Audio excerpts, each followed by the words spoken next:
Alright, let's get this finished. Almost done setting this up.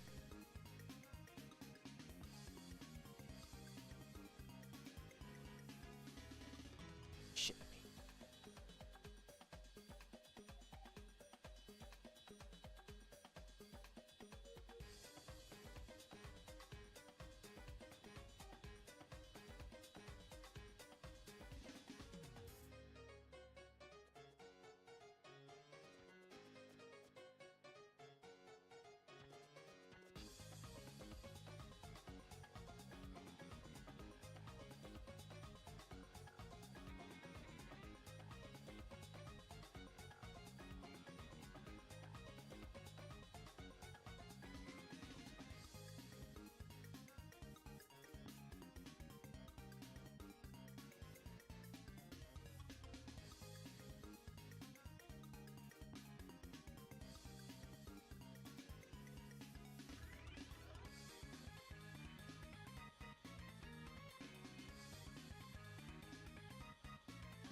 Just getting the last thing set up now.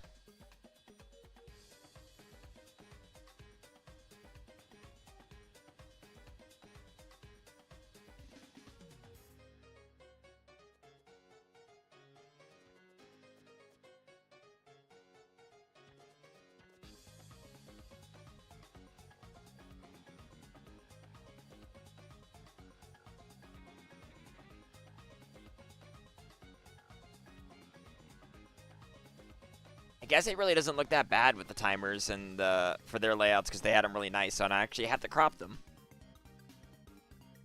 Works for me.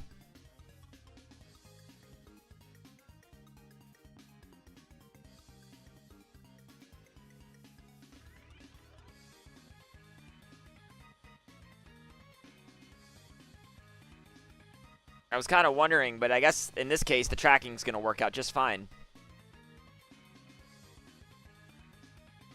Well, I mean, this is a Restream layout I threw together in like 5 minutes. So you'll have to forgive me if it's a little, not the best.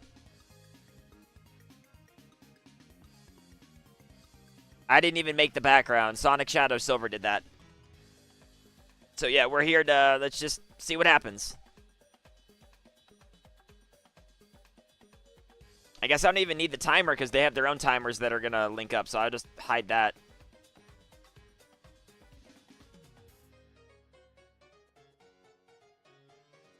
Well, eventually, the thing is, most of the time you want just the gameplay, but, like, kind of part of the problem is, now that I see it, like, because of 4x3, you kind of have to you'd have to stretch the gameplay. I went live early, by the way. There's a 15-minute delay. The runners have already started. I haven't been notified of any issues, so that means the seed is correct. It'll be about 9 minutes until the race starts. So if you want to share the stream around or anything like that, feel free to do so. Hopefully we can get some more people in here.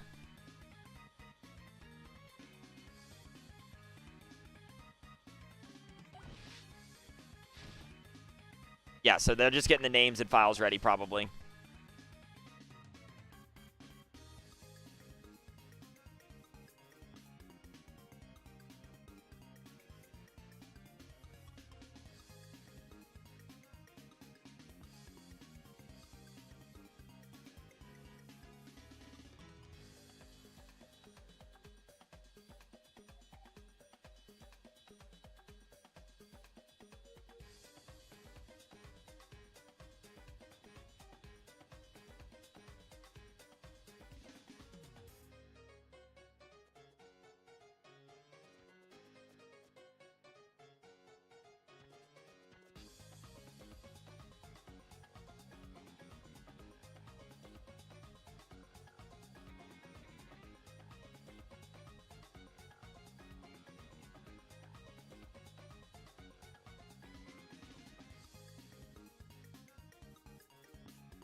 I also just realized that I think the logo at the bottom is a little off center. I apologize about that. Yeah, so eventually in the bottom area of this layout, I would love to get like a tracker program that we could use.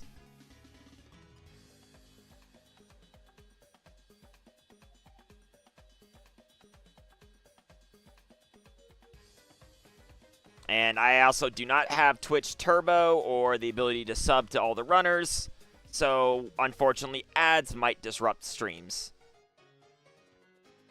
So I do apologize about that because I don't have the ability to set up a direct server right now.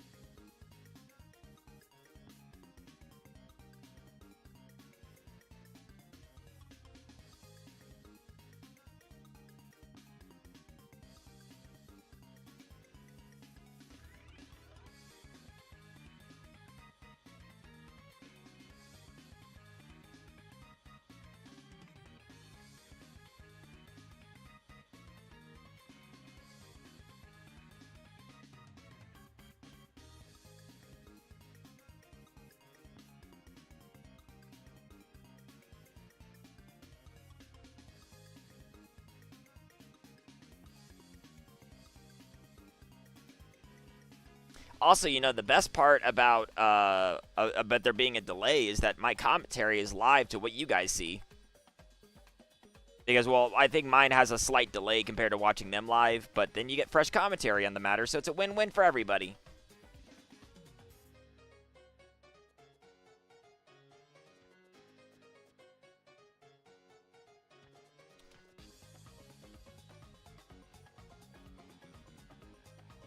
You know what? I guess I have a few minutes. Let me actually make that one more thing a text.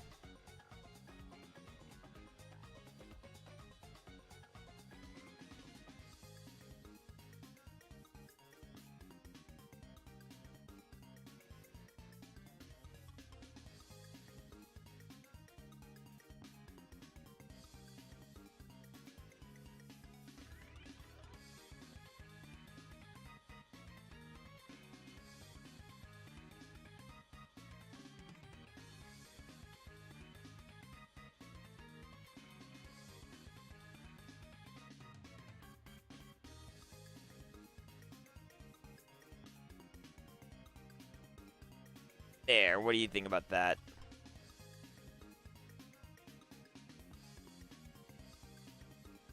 There we go. That should be enough information, I think.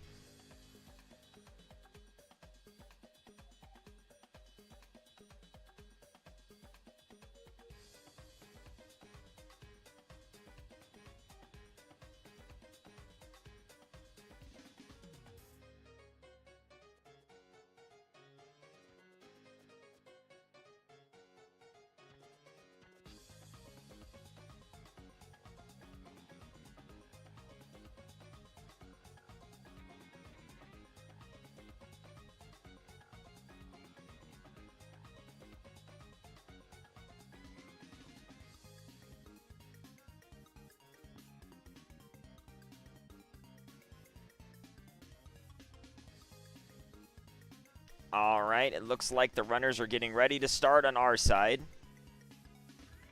3 minutes. 3 minutes. We have any predictions? I will say I already know the starting partner, but I don't know anything else about this seed. I only verified the partner. I didn't check the shop or anything else.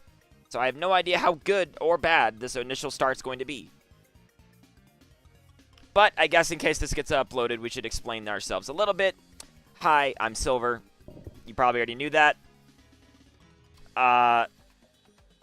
This is the 1,000-Year Door Randomizer. This was created by James, and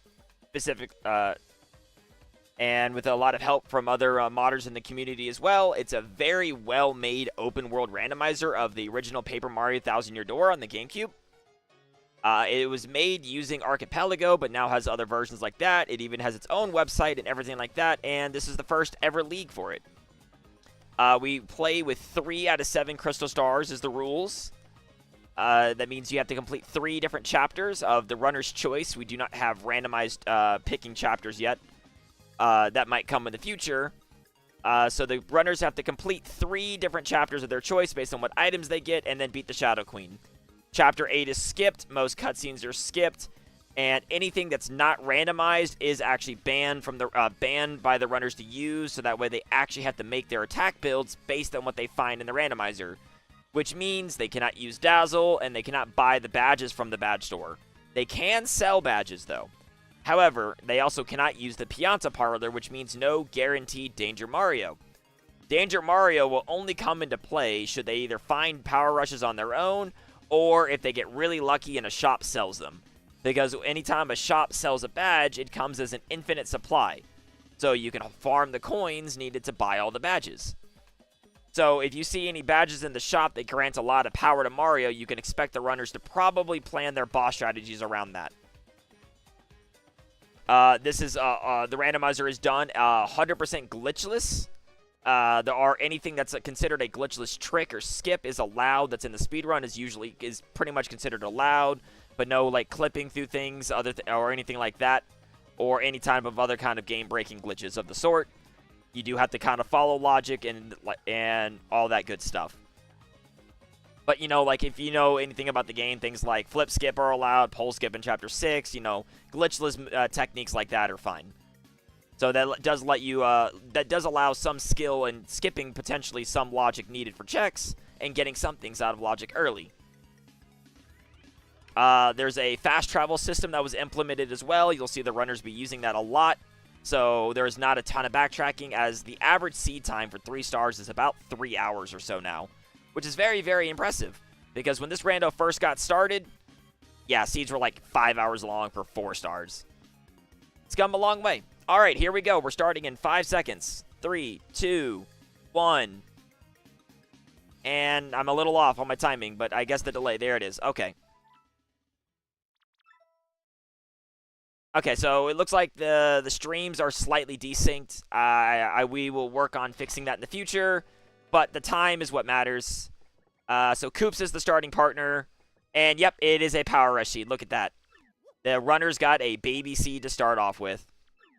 So you will not see any, this is not an attack, but you will not see any skillful manipulation of our strategic partner builds this seed, unfortunately. Because all the bosses are going to die in pretty much one hit.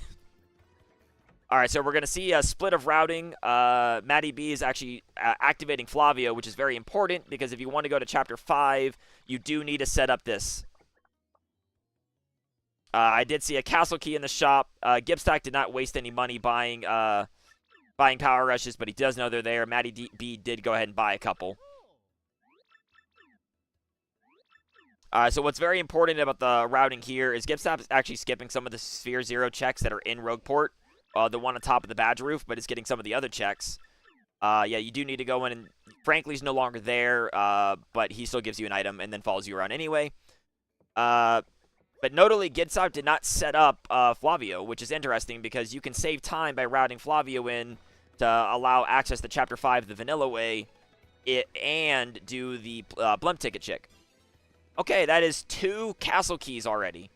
So what's interesting is that the goal of the game is to get 3 crystal stars as fast as possible. Ironically, the fastest crystal stars in the game are not Chapter 1.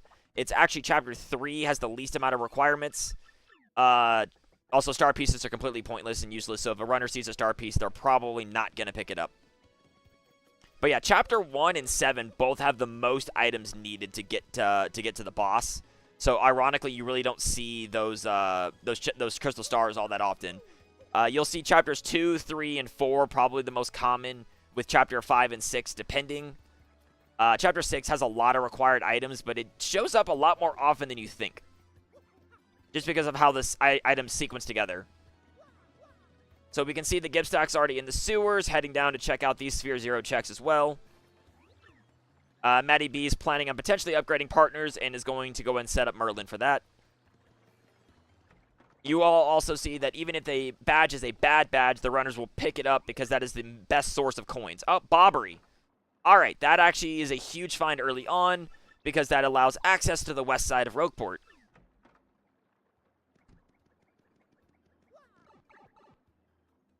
And the west side of Rogueport means you get underground shop and you get access to the underground shop, and you also get access to the west side shop.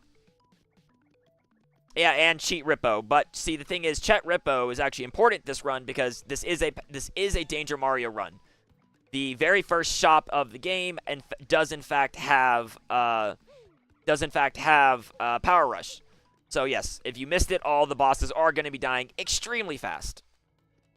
But, so that means what matters is, because of that strategy being out of the window, because boss strategy is pretty much out the window, it's going to really come down to the runner's routing prowess.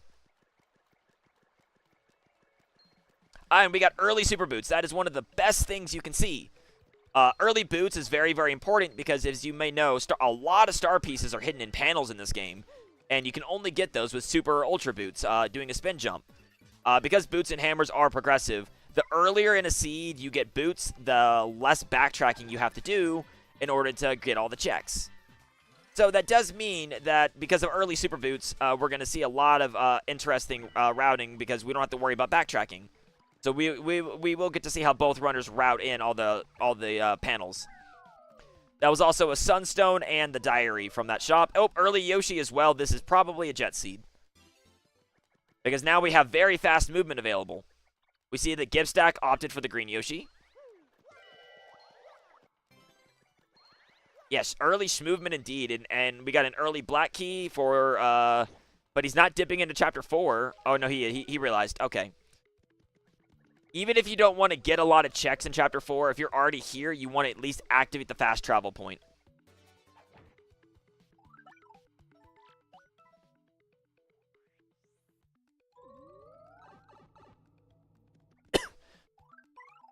Also, like I said, the Rando is still a work in progress, so there is still some title screens that have yet to be removed, but I do know that the devs are hard at work on it.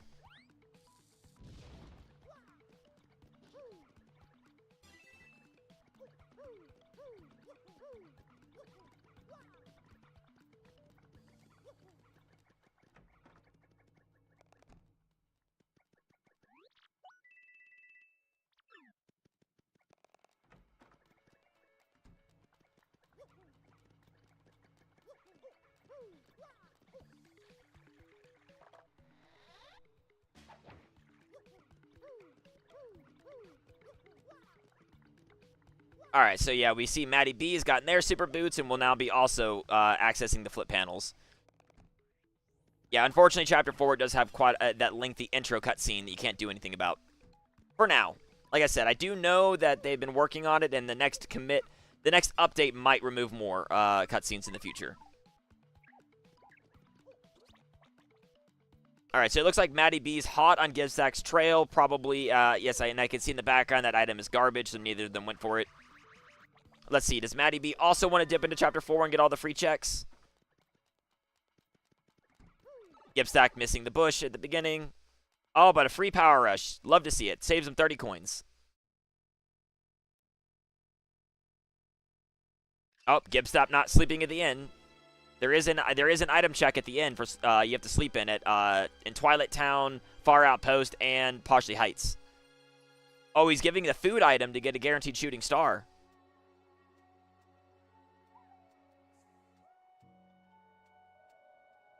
Yeah, that's not banned because that's just you give up an item to get an item. That's fine. That's not randomized yet. Maybe that might be a check in the future. Nope, Gibstack the checks on that side of the tree. Yep. Also, you don't actually have to check the shop unless you want the check in there. One of the only bad things about coming to Chapter 4 early is without the shop key, it's unfortunate that you miss a lot of checks. But it does look like he is planning on checking out Twilight Trail and getting the checks there before bailing, which is smart. Even with the fast travel, you generally want to full clear areas before you leave them. There's really no reason to leave checks behind because you could get burned really heavily. For example, if like the progressive hammer was out in the trail and you left it there, you would then miss the ability to go to Chapter 1 and 2 instantly via the warp pipe. Alright, Gibstack remembered about sleeping at the end.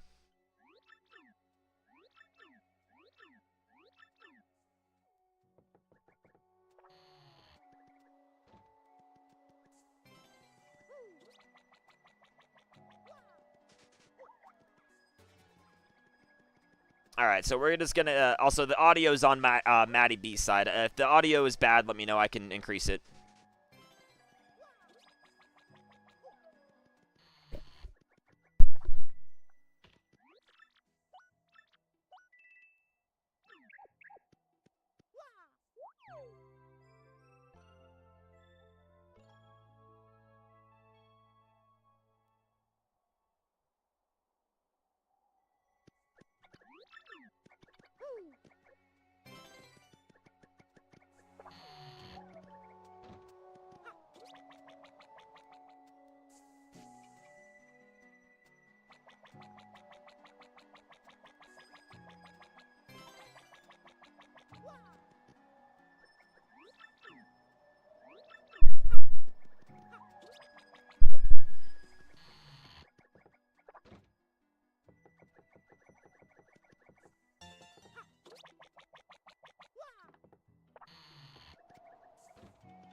All right, I think it's good now.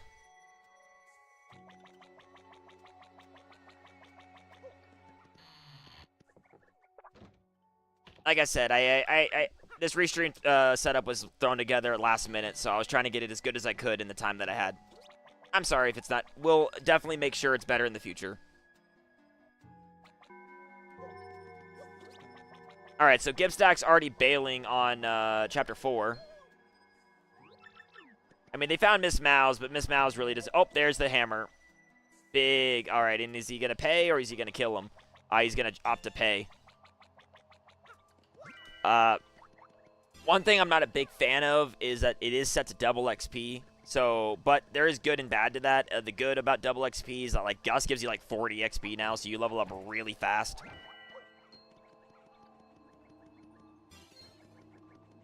All right, Gold Bob Guide. That actually opens up access to the moon, but if they can even get to Far Outpost. And Vivian.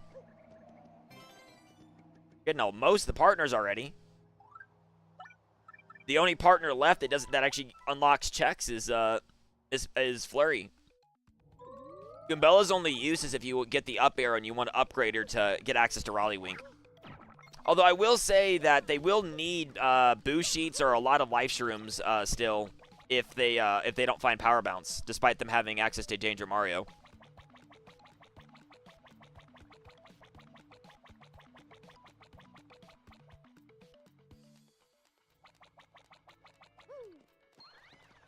I think Gibstack's trying to remember where to go. And he's like, did I get the flip panel behind there? But I think he didn't get it yet. But he also, he didn't talk to Flavio yet either. But I guess he might offload some badges now to have more money for a shop. No, he's going to wait. Okay. All right, well, we already got... Oh, yeah, he's getting the stuff that he missed. Maddie's in West Side for the first time, and we're getting the lottery check. You do actually need to buy the lottery ticket, then check. All right, so Gibstack wants to go ahead and get some power in case he has to fight something early, which makes sense.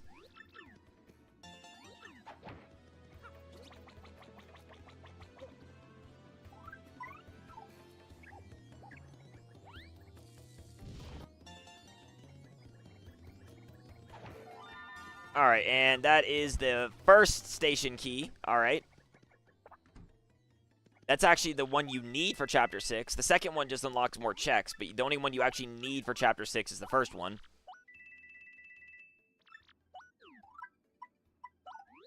Yeah, Whack-A-Bump sell for 64 coins in West Side Shop, but they actually, if you have the train ticket early, sell for 100 coins on the train. So that can be really good for money making as well. Understanding what shops buy things is actually a very important thing to potentially memorize. All right, so Maddie's going to set up the blimp ticket check. This is one of the slowest checks in the game, but Don Pianta actually has locks 3 checks. You have to do the blimp ticket check. Then you have to reload the area and go talk to him again to set up Frankie and Francesca to be on Keel Hall Key for the wedding ring check. So that makes another check spawn. Then once you find the wedding ring and give it to the couple on the island, then you can get the train ticket check. So they're very slow checks that some runners will opt to gamble with skipping, but if you skip it at the wrong time, it could really punish you.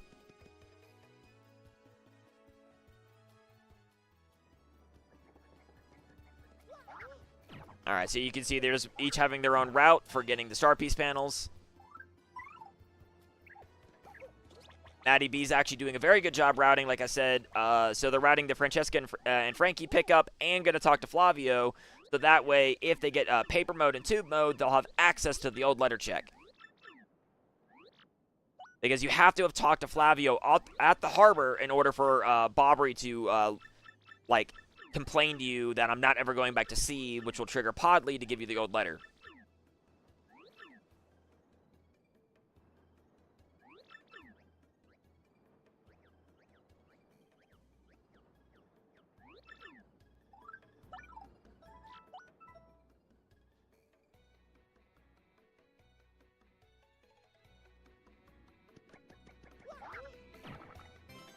Gibstack is also doing the same.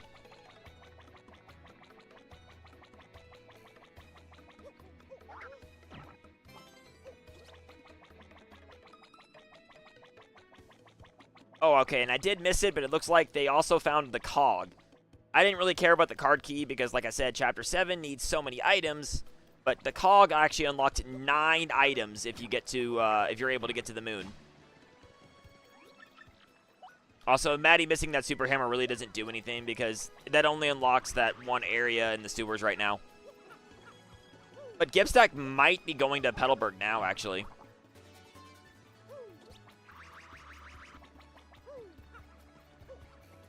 Yep, I think he is going to go to Petalburg and then or Chapter 2.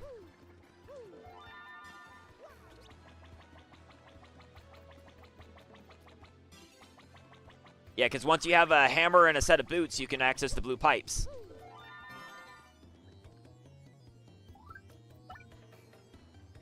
Chapter 2 first. Interesting.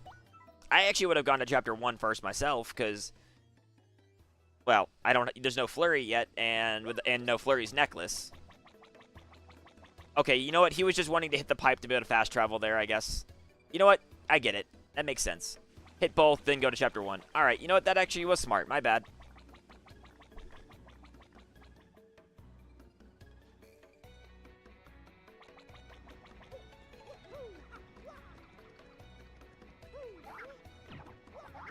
Oh, that's a key. I think is that a key card back there? Oh, no, that's the second elevator key. Ooh, I'll have to remember that because the paper mode hasn't been found yet. Alright, so Gibstack has not done this blimp ticket check at all, but MaddyB is going to find out if it's important. This could be a potential big lead if Don Pianta's holding out on them. Like I said, it's a very slow check, but there's a decent chance you might need to do it in Seeds.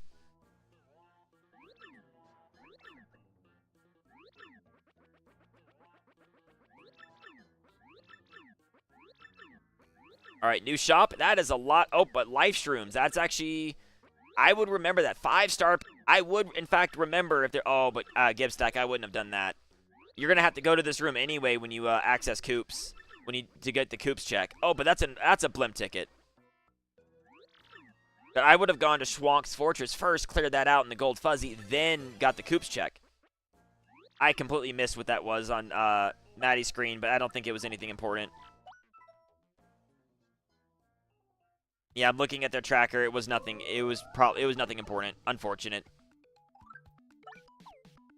It looks like they want to set up Danger Mario now. That's valid. If they have the money to do it, go and get it done.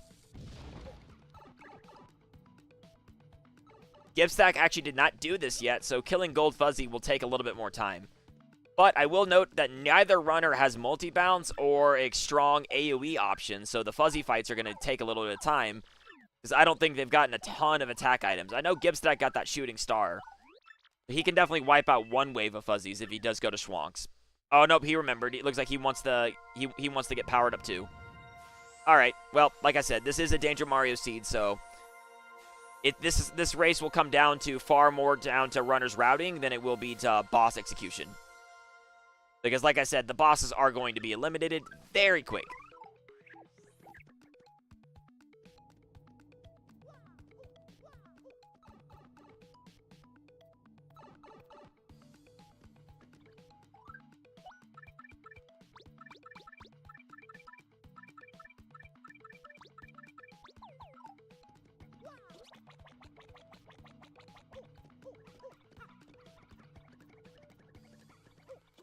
Alright, so I think MaddyB's also going to be heading to the blue pipes. Yeah, so Gibstack is actually headed, definitely going to Schwanks now.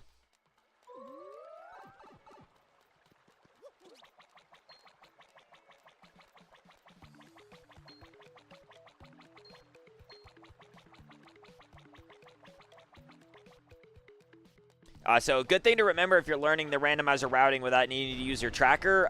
There are 3 items in each of the rooms on the way to Schwank's Fortress. The bush, that tree, another free power rush, love to see it.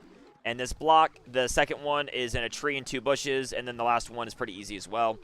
Oh, but that is a fire flower. I bet you he's going to grab that. Because that'll actually wipe out a wave of fuzzies.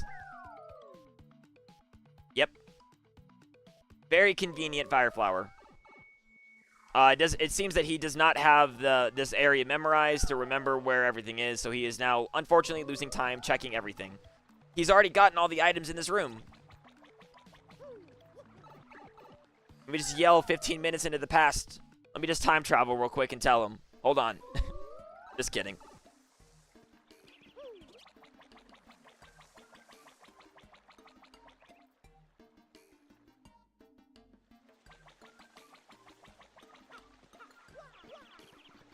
Oh yeah, I should also say there are 464 checks in this randomizer, so it is a pretty large randomizer. But I do believe when a couple more speed ups get added, I could actually see the leagues going to 4 stars in the eventually potentially. How fun. Neither runner bought life shrooms, but I guess they didn't want to waste their money, so they might just come back for them later. Because if you don't find boo sheets, if you're running Danger Mario and you don't have boo sheets, life shrooms work just as well. They're just slower. Because it is very important when you're fighting like the final bosses, mainly when you're fighting Bowser Cammy and especially Shadow Queen, you need to either have boo sheets or life shrooms to guarantee you don't die. Or, you know, just be a super guarding god, but that's not 100% a reliable thing I would always rely on. And yep. Okay, well you already have the diary, so that must be the cookbook. Also, at this point, I would just kill the enemy and take the XP. It's faster than running away. Yep.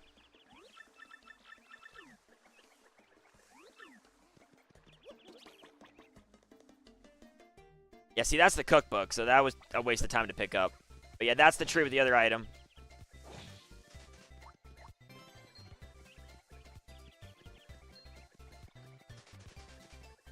It seems that Maddie doesn't have this room memorized either. That's fair. It's a bit annoying to play without a map tracker until you have to play a lot of seeds to learn it. And they both got caught by the same Goomba. That dude's annoying, don't get me wrong. That dude is annoying. Oh, smart use of Quake Hammer. I didn't even notice they picked that up. Super guarding the pillars just to be stylish. I see you, Gibstack. You didn't have to super guard it, but you did anyway.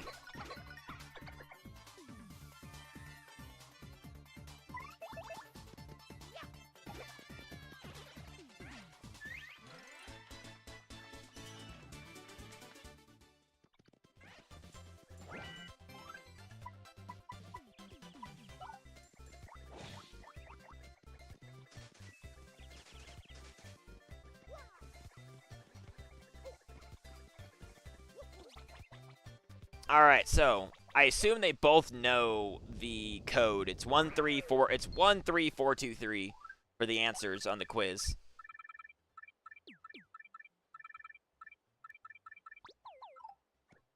Also using Quake Hammer, very smart.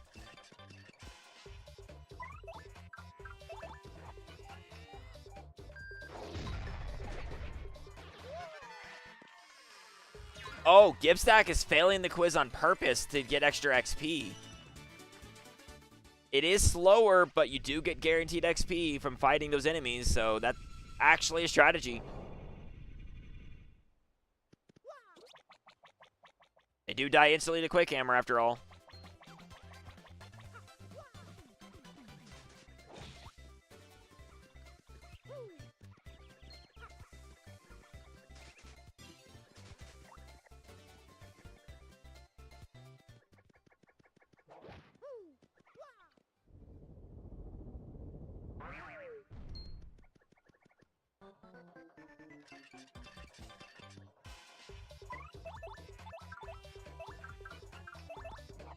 A little bit of misinput there. Excuse me, sorry.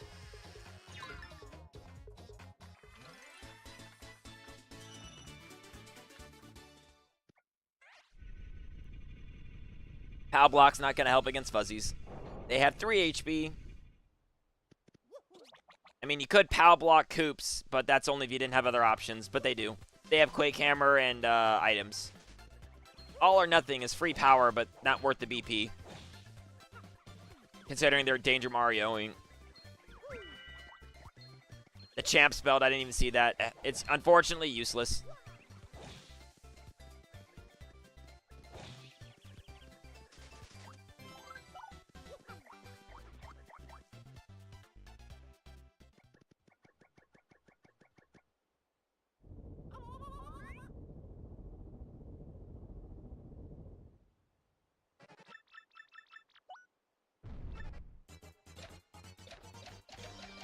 All right, so does Maddie get the extra XP, or do they do it right? It looks like they're going for the right answers.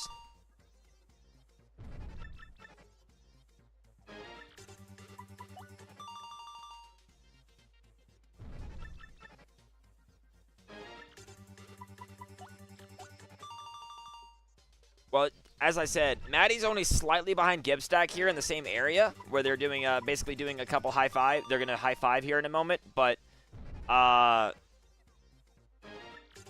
Maddie has done other checks that Gibstack hasn't, so they're not just behind by any means.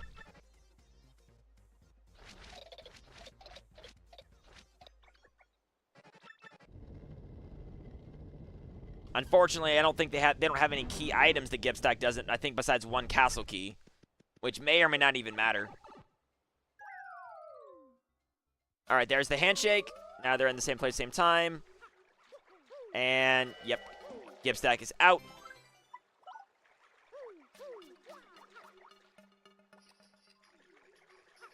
Slight time loss there from MaddyB. It's actually faster to go and go to the right side first than the left, and getting caught by a Fuzzy. Unfortunate.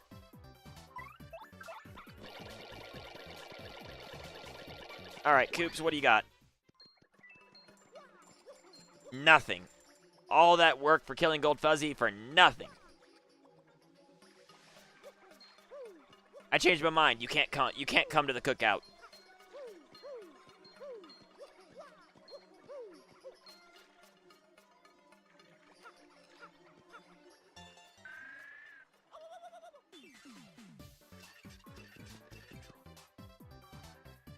Also, Maddie will get that blimp ticket from the bush after the Koops check. Gibstack went there early.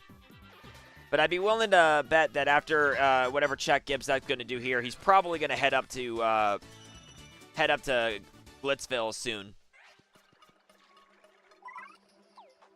They unfortunately don't have the money to bribe Grubba to skip through Chapter 3. You need about 360 coins, or maybe it's only 330 because of the 30 coins Grubba gives you. Oh, he warped to the wrong way to get to West Side. He could have just warped to Rogueport Center if he wanted West Side. So I guess he's going to Glitzville now.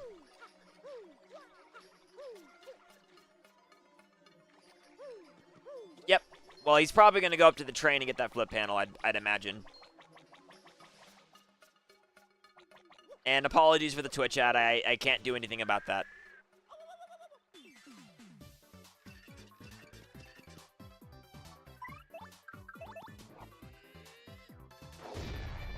Fortunately, I guess in full screen mode, the ads just do sidebars like that. They haven't covered the whole screen yet, so that's nice.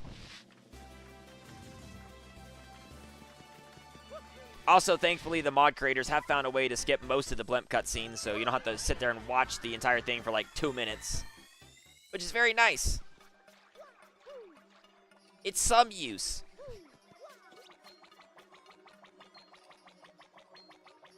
All right, so Glitzville is very check-dense. But like I said, they haven't really loaded up on money, so they're not going to be able to do the Chapter 3 checks, probably.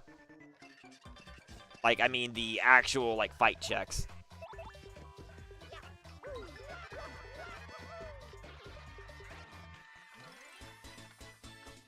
But, hey, every badge is money.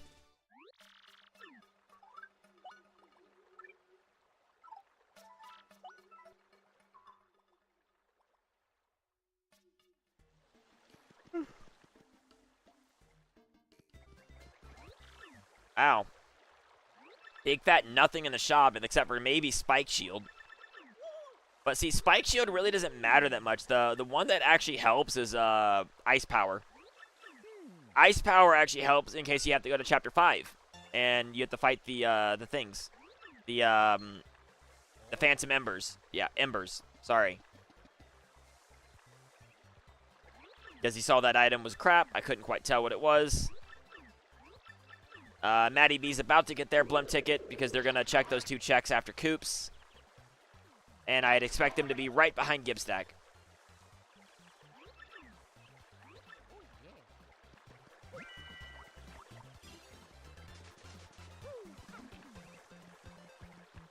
I couldn't tell what that item was under the platform, but I'm guessing it was crap.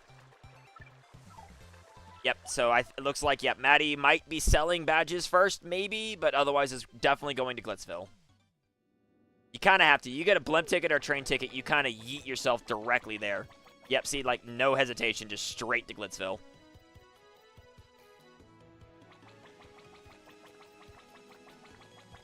Interesting. Okay, warping to Chapter 2 instead of going inside. There was a few checks you could have gotten.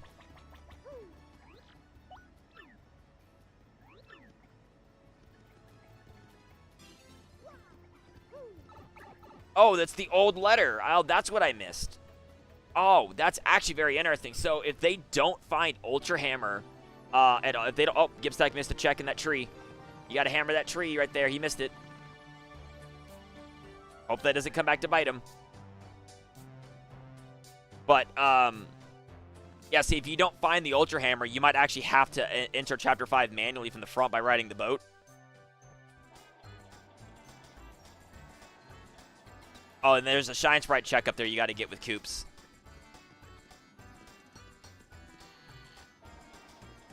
So will Maddie stay longer in Glitzville and get more checks before bailing? Depth perception is hard. And he's like, wait, I threw that away way too quick. Light Thunder Rages are good. Okay, he remembered.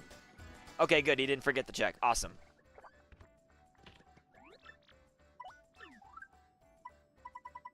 Also, you can actually warp to the entrance of Bogley Woods right away instead of having to run through all this. The Chicola Cola.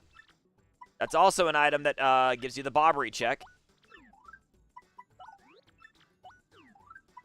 Alright, so he's going to go through the warp pipe backwards, which you can do. It doesn't unlock the plannels, so you can't get the damage dodge check. But you can get this flip panel.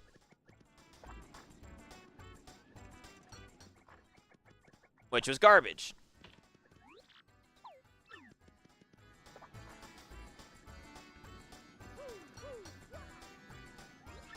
Only real option is, I think, is potentially going deeper into Glitzville, I think.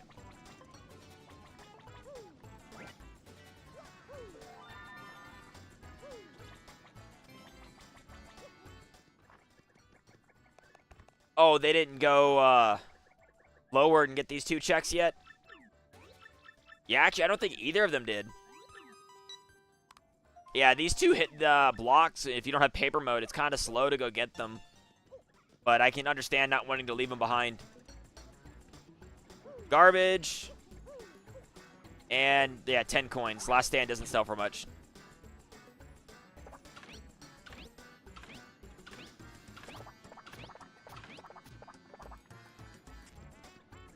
There is the flip panels to get at the Plane Curse and the 1,000-Year Door. So I'm surmising that is where Gibstack is going. Oh, a point swap. That's what that was. Well, they're not doing Mega Rush, so point swaps really don't matter. But point swaps are, like, invaluable if you're doing peril strats, so. Because there's a lot of peril setups you can do to instantly get to 1 HP using point swap double dip.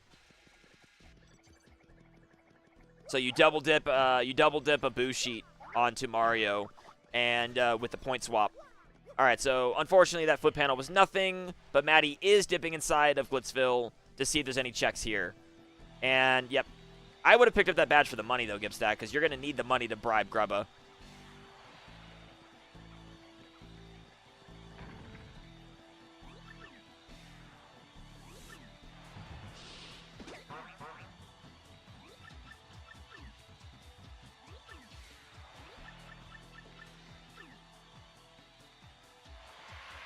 All right, that's all the new checks we know about. So that means I think it literally has to be in Glitzville. Unless I'm missing something, I think the next progression item is in Glitzville, which is interesting. I think they've checked everything else. Although I don't know if Gibstack ever talked to Flavio, so I think he's going to have to double dip down here. He can talk to Francesca. Oh, yeah, but he never talked to Flavio. He's going to lose time if you have to go vanilla. If you have to go vanilla chapter 5, that's going to cost you. Dude, could this actually be like a seed where you actually have to do the champ's belt check? Because that means, I don't know if they have enough money for that. Because none of them sold badges yet, so...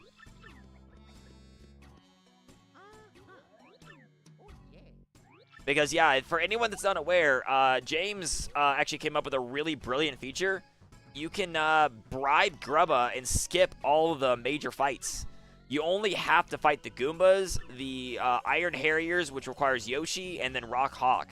And because of how the game works, it actually doesn't lock the minor league room anymore, so you can't miss that check, which ironically makes Glitzville save time, because if you choose to fight Rock Hawk from the minor league computer, it actually does not trigger the 2-minute long cutscene. So you can just go straight into the fight, which is really nice. Unfortunately, Gibstack is about to be very disappointed.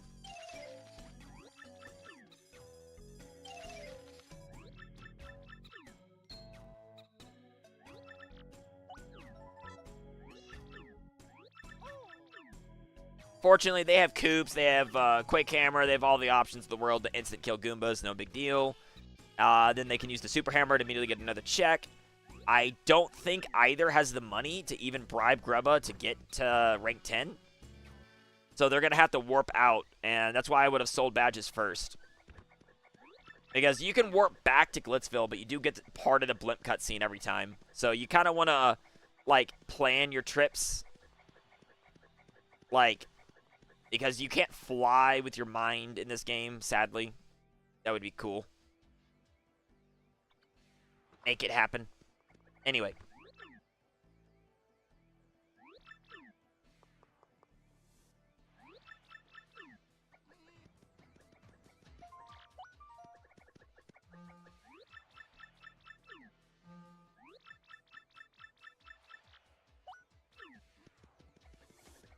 The item's not there yet.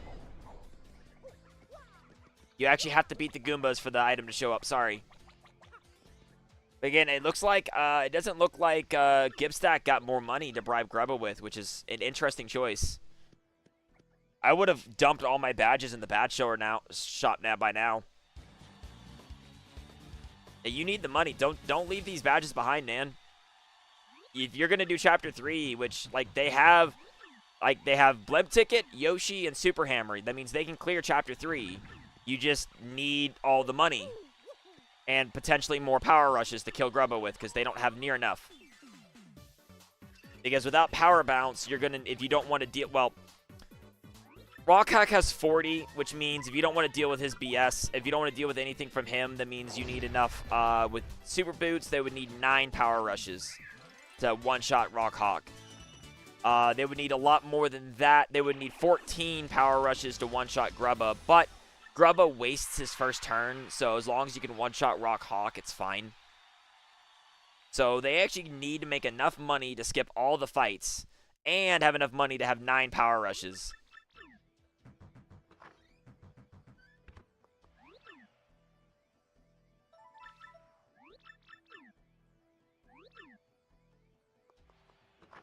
Alright, so now, after this dialogue from King K, who, and I have to say in the original game, King K, who never shuts up, but after that dialogue, then Maddie will be able to break that, check the item behind the block. I will say, if the item's crap, don't get it, because you do get a forced cutscene after getting that item. Oh, they didn't even check it. Okay, or maybe they checked it before. No, yeah, they didn't check it. They forgot. Does Maddie have enough money to bribe Grubba? I think you need like 180 coins here. No, they're just checking the checks. Storage key 1. Oh. That actually opens up some checks right away. Yep, I think Maddie realized. That unlocks 4 checks right away. Storage key 2 only locks a single check, which is really annoying to have to double back for. But unfortunately, I've already seen seeds require that check.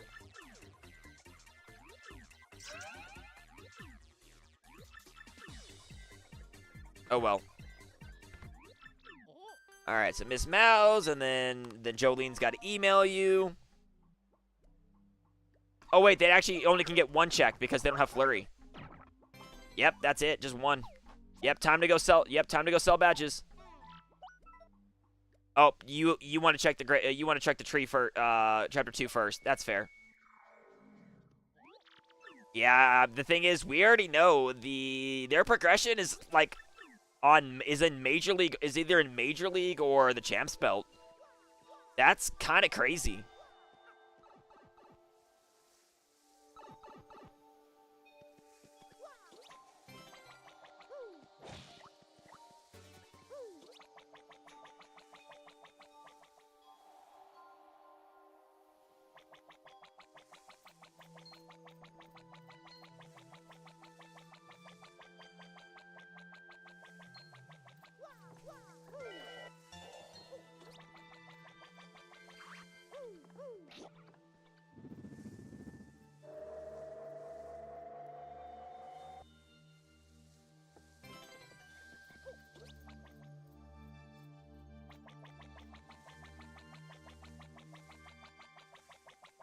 But like I said, the biggest issue is neither of them have sold badges yet. Like, so they're already up in Glitzville, but they're being forced to like leave and double back because they haven't made money. So it's just very interesting.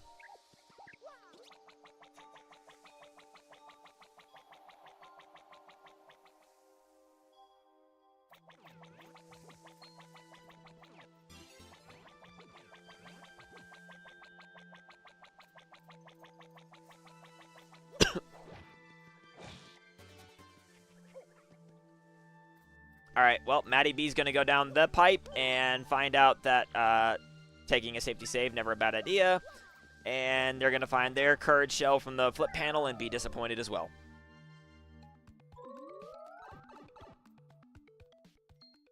But yeah, they both these runners need to do Major League. They either need to fight all the fights, which is slow as heck, or go bribe Grubba, but neither of them have made the money to do so. All right, so let's see Gibstack check that room because I missed it. It was probably nothing because I don't think Maddie forgot.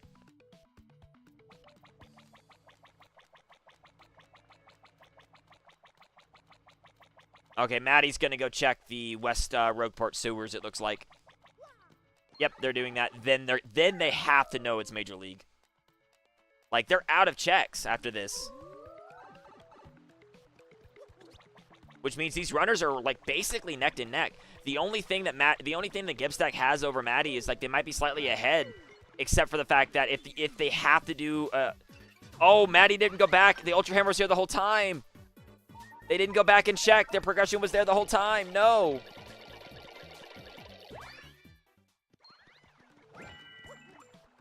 They didn't go back and check after the Goomba fight. They checked before the Goomba fight and it wasn't there.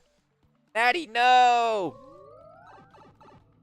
Because that's instant Chapter 5. That's so many checks. Gibstack is rushing it for sure. They have to be going straight there. No, wait, they're going to Chapter 7. They're going to Far Outpost first. That's also a good play. Yeah, Maddie, you got to go back there soon. Oh, no. Oh, no. This is going to give Gibstack a massive lead because Maddie missed that. Maddie could have had that first, too. They literally they checked it before the Goomba fight and then didn't check it after the Goomba fight. They probably mentally marked it off when they saw nothing up there and completely forgot. That's a curse of Rando right there if I've ever seen it. Yeah, so it looks like they're going to get the 2 flip panels that we saw Gibstack get earlier. Yeah, so like the only thing that Maddie has over Gibstack now is that they've already talked to Flavio, whereas Gibstack will have to go out of his way to talk to Flavio and then ride the and the thing is, that check is only for the old letter check. It only unlocks one check. It's not needed for anything else. So unless that one check ends up being required, Maddie's really far behind now. That's very unfortunate.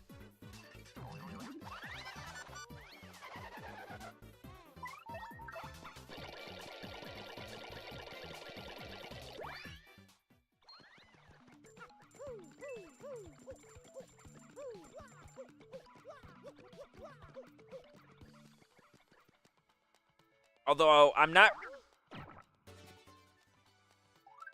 sure where the second castle key is that Gibstack missed. Not that it may not matter, but I guess there is one check Maddie's done that Gibstack didn't do. But my memory's failing me. I'm not sure what it is. All right, Maddie's selling badges now, and it's going to look like they're going to probably want to go through Chapter 3. They have enough BP to one-shot everything as long as they can afford to bribe Grubba and buy the power rushes they need.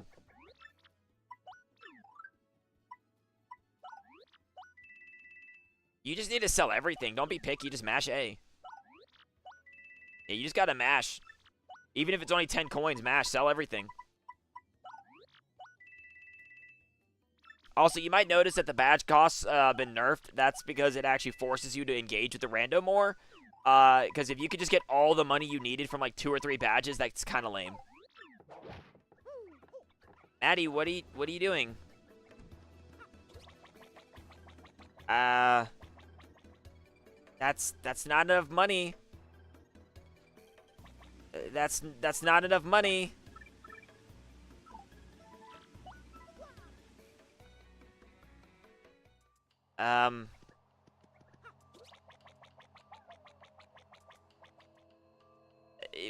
Was the item under the tree good using coops to get? Because I didn't see what it was.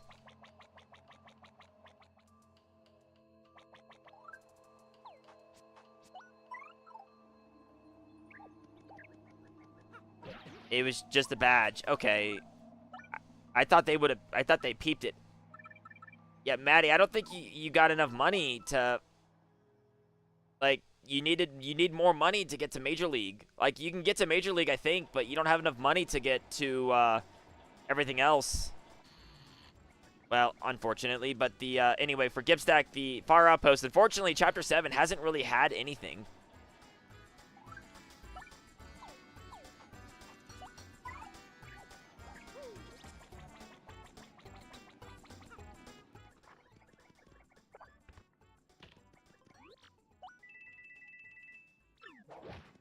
Buying Spike Shield, all right.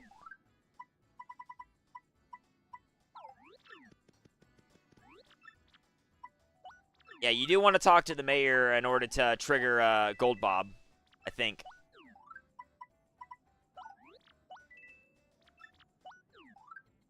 Well, they didn't talk to the mayor.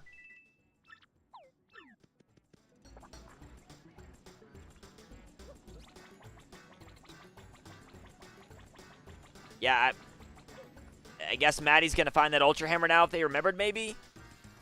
But they, like I said, they don't have enough money to do to pay off Grubba. Like, they didn't sell all their badges. So I'm really not sure what their plan is.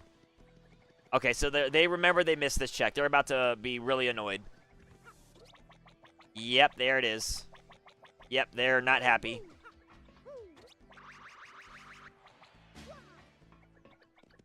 Okay, but so far, it looks like Chapter 7 is a complete waste of time. So, if Maddie ignores that and goes straight to Chapter 5 and 6, maybe they save some time? Because Far Outpost had nada. So if they gamble, but it looks like they're going to Chapter 7 right away. All right, so Gibstack's just doing the same strategies before, getting the fast travel point unlocked, and he's going to go to Chapter 5, which is a lot more checks. I agree. Yeah, Waka has 8 items, like, instantly, and the shop. That's like 14 items, 2 items in Keel Hall right there.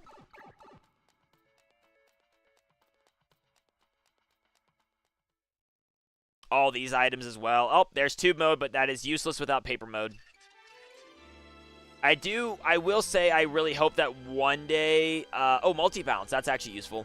I hope that one day paper and tube mode become progressive. Because, like, there's no point in tube mode, getting tube mode ever without paper mode. So it'd honestly be better if they were just progressive, in my opinion.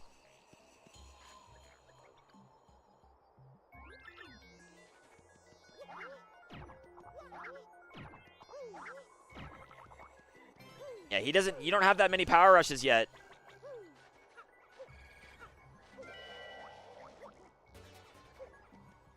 Unfortunately, Maddie's going to also be going to Far Outpost and not find any useful items.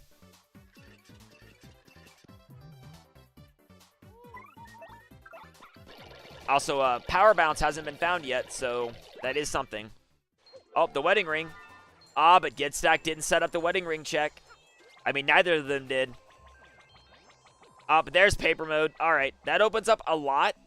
They can, with paper mode and tube mode, with tube mode, they can get all the way to Creepy Steeple, and they have Vivian. Oh, wait, no, they don't have Flurry. Never mind. They can't do that. But they can get the old letter check from Bobbery, which Gibstack has not set up yet. 1 check in West Rogueport. But mainly, paper mode gives them... Oh, that's the blue key. Paper mode gives them access to a couple checks in the sewers, and even more options as well.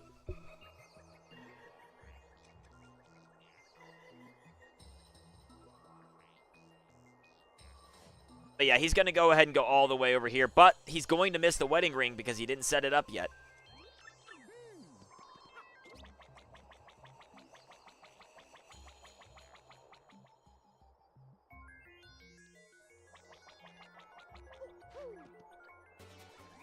Oh, the Skull Gym. All right, they can actually enter Pirate's Grotto. That opens up even more checks.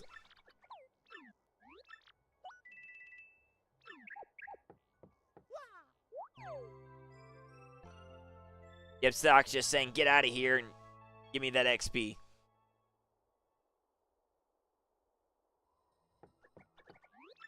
Yep, unfortunately, like I said, Far Outpost did not have anything good.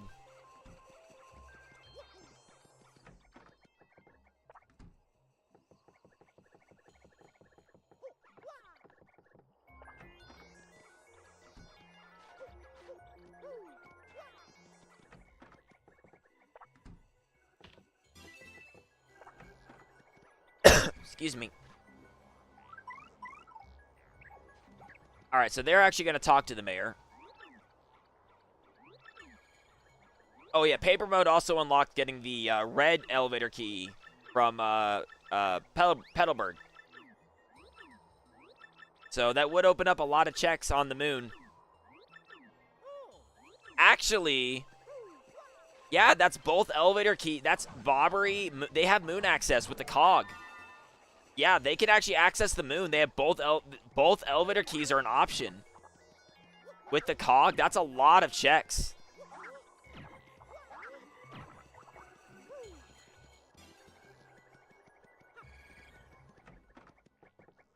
Yeah, look at that. They're going to wake up. They realize, yeah, I think they realize that.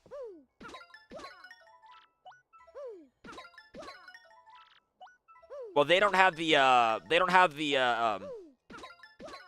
key yet. They don't have the first elevator key yet, or all the other stuff that Gibstack has, but I think they saw the Gold Bob's guide and the Ultra Hammer, and they know that the moon is accessible. So they're going ahead and Maddie's making a moon play.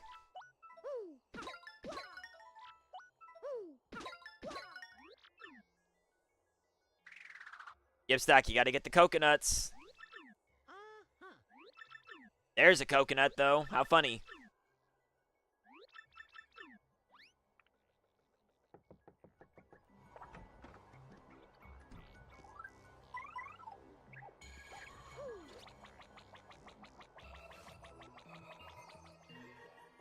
All right, well, yeah, Maddie, are you manually leaving? Oh, they forgot to check. Okay. All right, so Gibstack is going to enter Pirate's Grotto.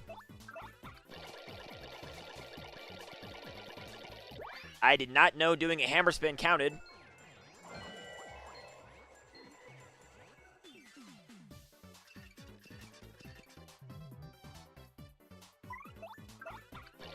I don't think it's faster, but it's interesting.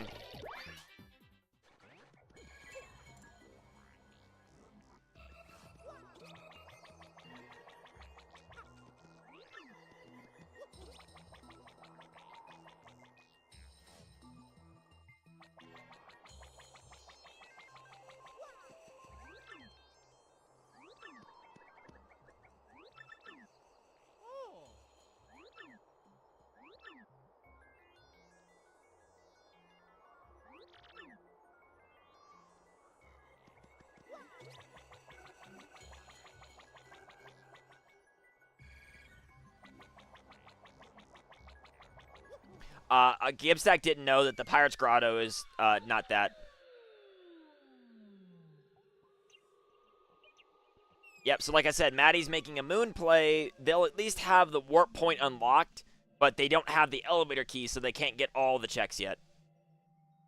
Yeah, see, you didn't talk to the mayor, Gibstack, so you can't actually do the Gold Bob check.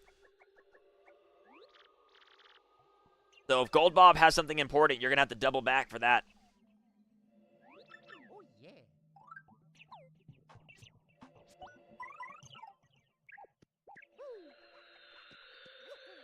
You missed... Oh, wait, no, you already got the flip panel. Never mind. Okay, the blanket was on the moon. The strategy for the moon is to go right, get both those items, and then go all the way to the left. No, wait, my bad. It's go right once, and then go all the way to the left, because right twice does not have an item, but right once does. So the strategy for the moon is to do that. And riding Yoshi is faster than the moon, but you do have to be careful with the moon clefs.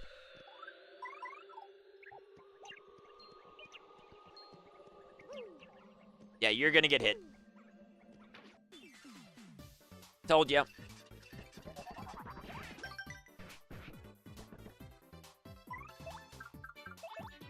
Honestly, worth killing them sometimes. I get it. Yep, so Gibstack remembered that you have to talk to the mayor in order to do Gold Bob, and it looks like they forgot to sleep in this end too. Well, this is just a charge badge, so nothing lost. Nothing gained, I mean.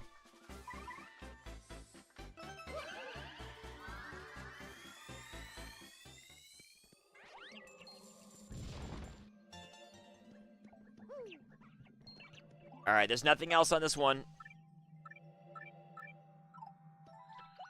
I wouldn't have left the moon, but alright.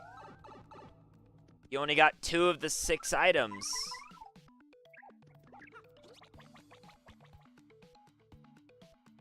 Well, moving on.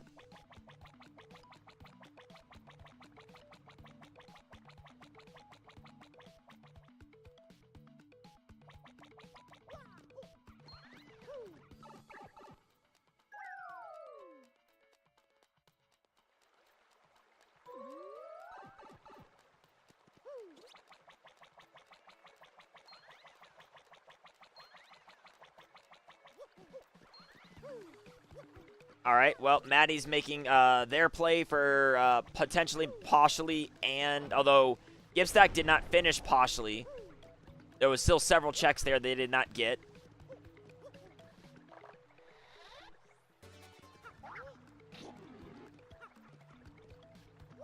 Also, Gibstack didn't do the Waka checks either. Nor did he go back for the red elevator key. Because the red elevator key is still in Petalburg.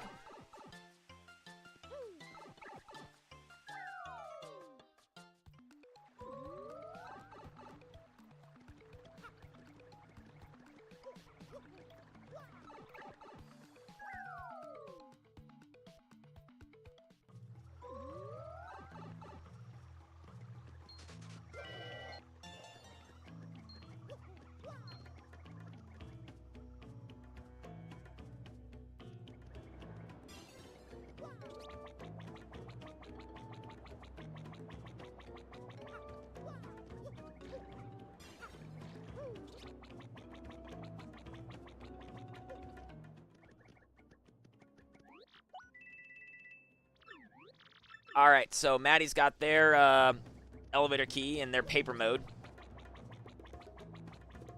Let's see if they actually do the Waka checks, though.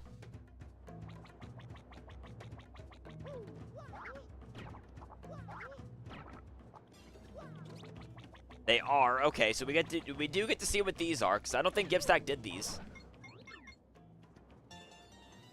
Yeah, and you just wanna mash, and you have to do this 7 times, unfortunately. Technically 8, but you have to warp 7 times. It's faster, though. And Gibstack is going to the left, which is actually a slower way to route the moon.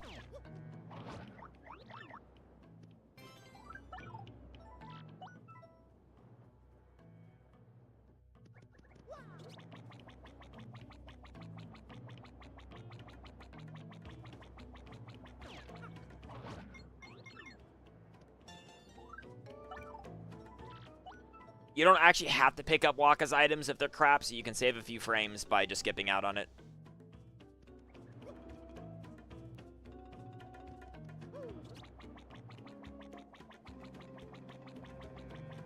Yeah, whenever you have Danger Mario, Shine Sprites don't matter at all. Like, you could maybe get 6 if you find the up arrow if you want to get Rally Wing Goombella just to help if you don't have Power Bounce, but that's about it. So far, Waka hasn't had anything useful. Just a bunch of star pieces and items.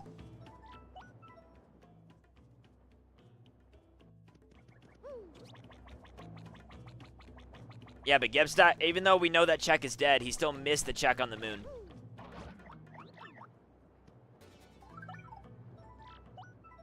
And that's another Power Rush badge or Power Rush P.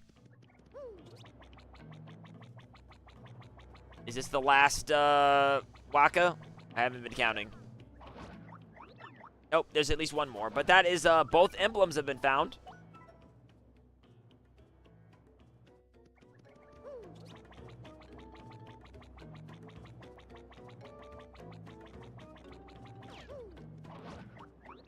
Yep, okay, and that's all the Waka checks.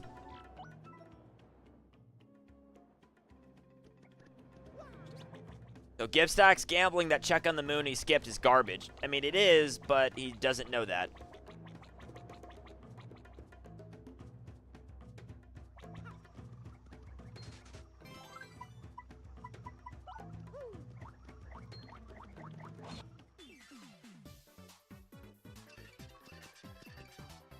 But I think with the first card key, I believe Gibstack can get... Yeah, I believe Gibstack can get the cog room.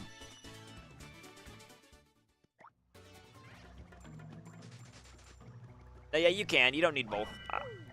Alright, there's tube mode, which, like as I said, doesn't actually do a ton because you don't have flurry. That actually is worth 30 coins in Poshly, by the way, in coupon. It's actually not a bad item to have. Crazy, but it does work at the hotel.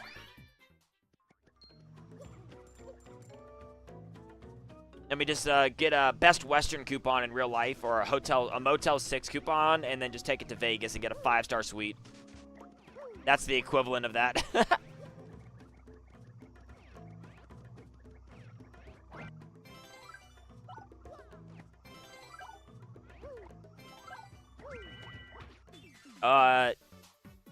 Yeah, Gibstack remembering that he needs to get the item at the end of the hall.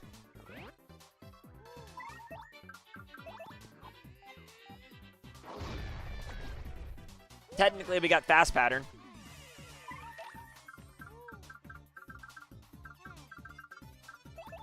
Oh, ice power. That's actually useful if you didn't already, if you need to kill the embers. Because you got multi bounce and ice power. Now they just die instantly.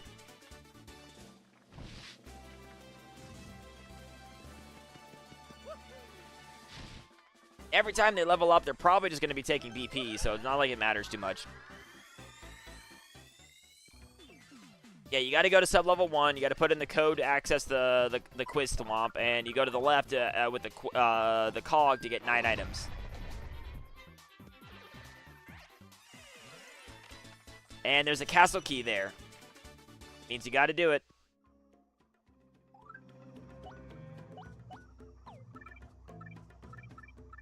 Like I said, I'm not sure where that other castle key Gibstack's missing is. Although the gold bar wouldn't be that bad to get maybe if you need the money for, if you're worried about money for Grubba. But I think they have enough badges to sell, honestly. I don't think they need the gold bar.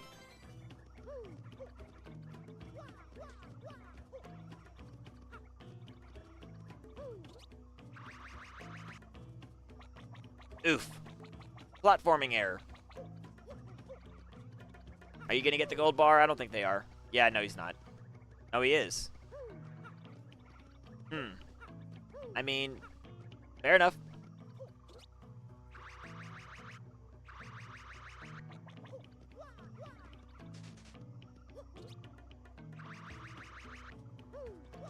I mean, that is 100 coins for maybe less time than selling 4 badges would be. Not really 100% sure.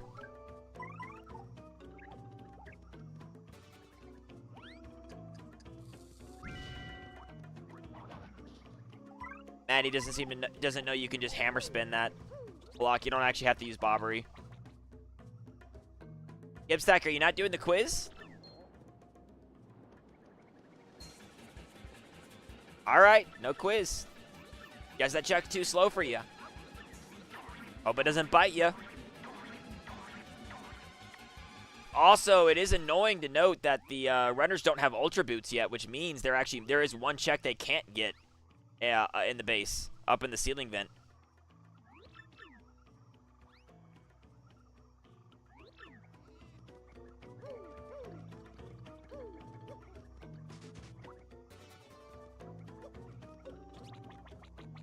Maddie actually has both emblems. They could be Waluigi if they wanted. They could give us the wah if they really wanted.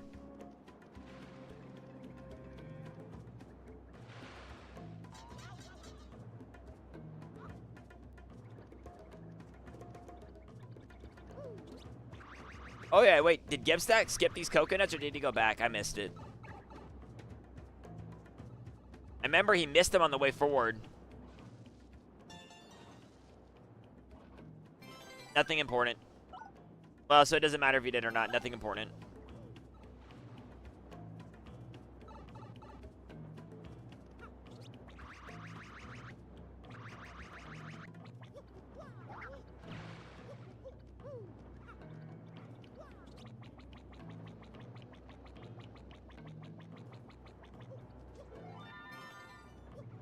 Gibstack trying to decide what he needs to do. Also, Gibstack didn't do the coconut check on from saving Bobbery. Oh, also, Maddie also didn't trigger the train ticket check for the wedding ring to appear. Both runners missed that opportunity. Very interesting.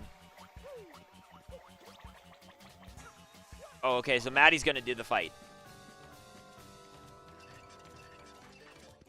Yeah, but the thing is, you can't get the old letter check from Bobbery, Gibstack. You didn't talk to Flavio. He doesn't know who you are.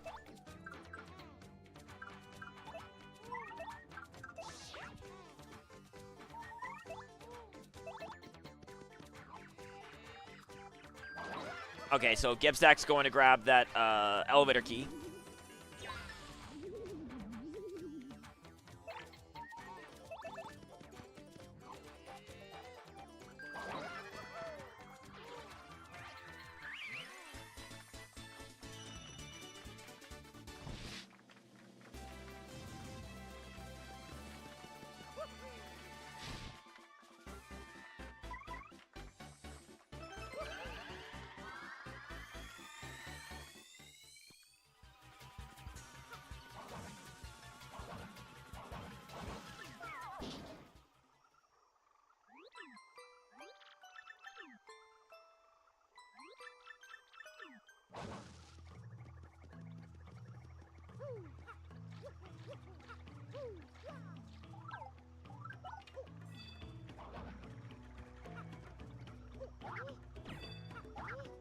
Looks like Gibstack is still skipping the quiz. Not a good idea in my opinion. You never know. That every check could matter. We already saw that earlier. Missing one check could be devastating.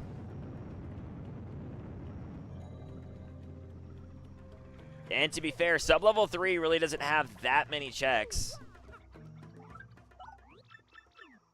I think it has, what is it, 2 checks in the long puzzle, in the long electric room. Also, yeah, so you have the they both have the cola, so yeah, oh, boat mode was behind Bobbery. Gibstack missed that. That's big. Maddie could have, that's big. Because Gibstack didn't do the fight. He had the cola, too, the whole time.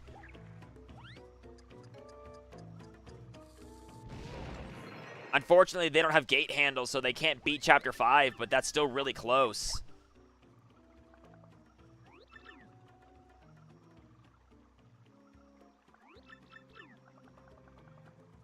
But you do have to still go back and, you have to go back to with the coconut and give the coconut to Flavio for the that check and to get him to follow you with after saving Bobbery and take him back to Pirate's Fortress. I mean, Pirate's Grotto. Because if you do that, then that gives you another check. So there's still 2 checks to get behind Flavio. Okay, so Gibstack's doing the coconut side of the check that we just saw. Oh, no, he's not because he didn't save Bobbery. Okay, but Gibstack's getting it their boat mode right now.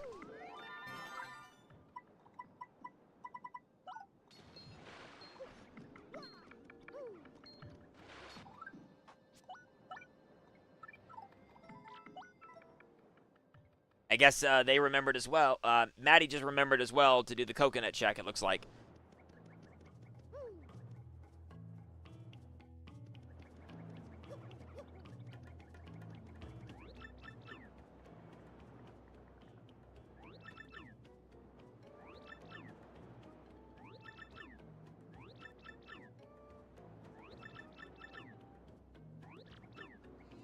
Yeah, but boat mode opens up a good amount of checks as well. Oh, the grotto key was on coconut. I think you gotta, no, Maddie, I would have gone to grotto. The seed is screaming at you to go to grotto. Boat mode and the key.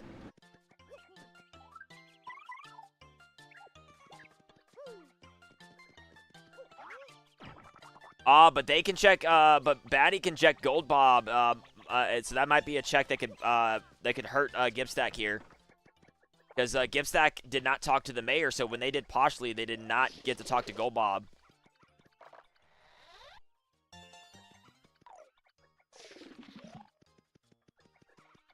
But, yeah, I think Gibstack's going to take this Grotto key and go straight into Grotto.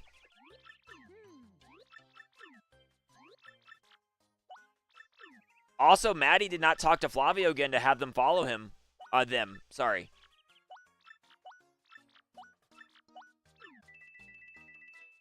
Him being Mario. It was just an ice storm, unfortunate.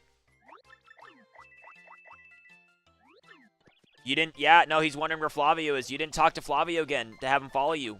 Gibstack, you forgot. All right, these are new checks here. Gibstack did not do this room. Vanilla Star piece. Hey, actually, I would keep that. I would immediately use that right now. You're going to need to throw in another item. They're not going to let you buy it.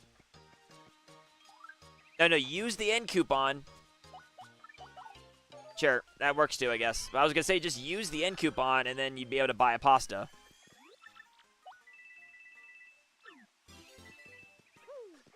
You have to talk to Flavio. He's not going to be there, dude. All right, I guess we're not doing the Skull Gym check.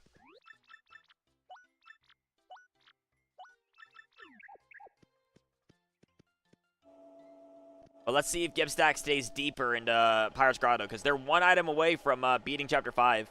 Chapter 3 has been beatable, and now they're 1 item away from Chapter 5 with the gate handle.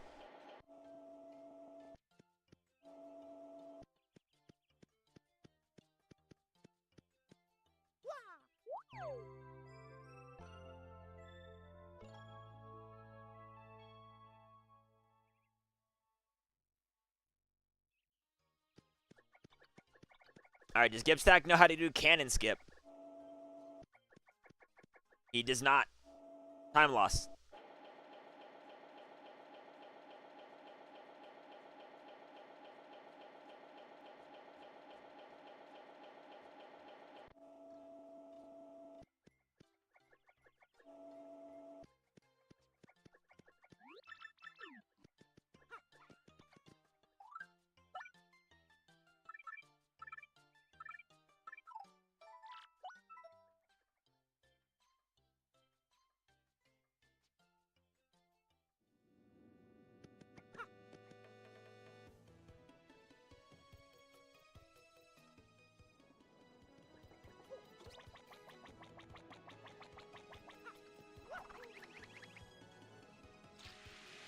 Yeah, the checks the runners choose to like either they forget or skip is very interesting for the routing because they're very different in times and how they're routing their stuff. Gotta love dolphin visual bugs. Oh, plane mode behind boat mode. They don't have the moonstone, so they can't access like Hotel Castle or anything, but that's a lot. Not going to the storage room first? Oh, no, they are. Okay. Yeah, so this is big, massive route divergence. I think Maddie's trying to gamble not doing Chapter 5 till they find the gate handle. So as long as the gate handle isn't in Chapter 5, Maddie might be okay.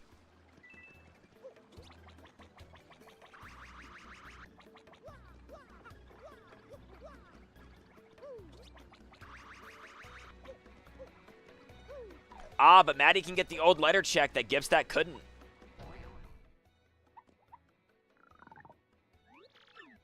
Hello, random Lego person. Go away.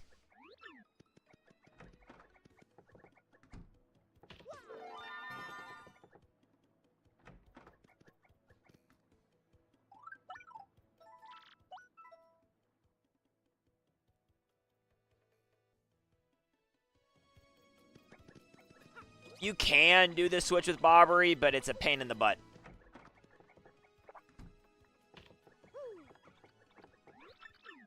All right, that's a black key. Which one is it though? Oh, it's the plane mode. They can access that. That's in logic. All right, what's the old letter check though? This could be big. If this is a big item. Oh, it's the autograph. There's no train ticket yet, but if train ticket's early and Gibstack doesn't go back, that could be big. Chapter 6 is actually really close.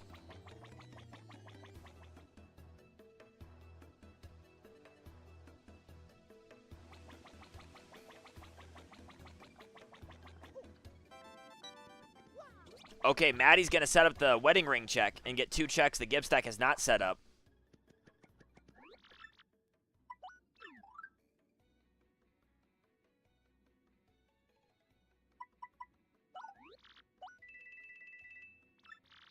Okay, Gibstack is not going to the boat mode chest.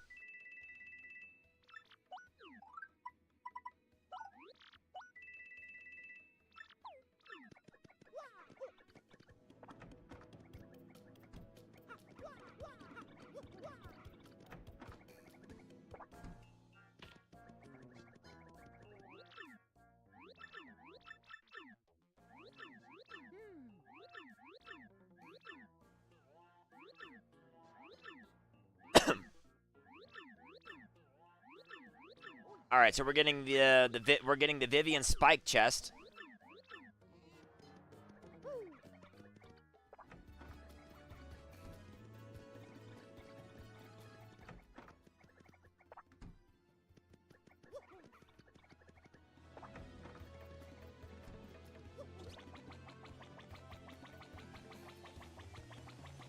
I didn't see what that was. I don't... Oh, it's the gate handle. Chapter 5's beatable. The gate handle's in the spike room.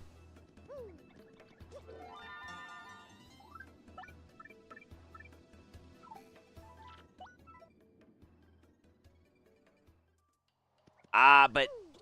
Oh, this is only... Maddie, this is only 1 check. You don't have Flurry yet.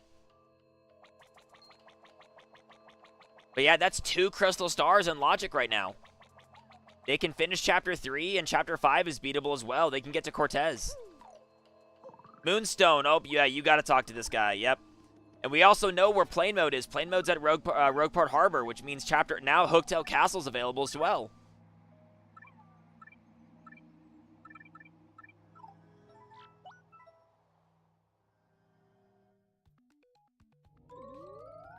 Yeah, Maddie's got to get that gate handle. Let's see if they're thinking about it now. They're not. Yeah, but they're using their plane mode. That makes sense.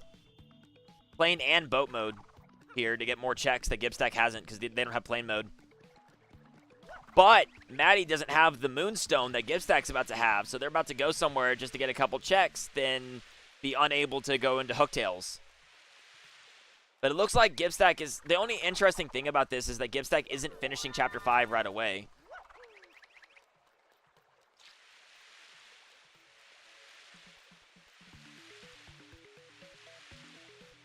But they are checking the Plane Curse chest.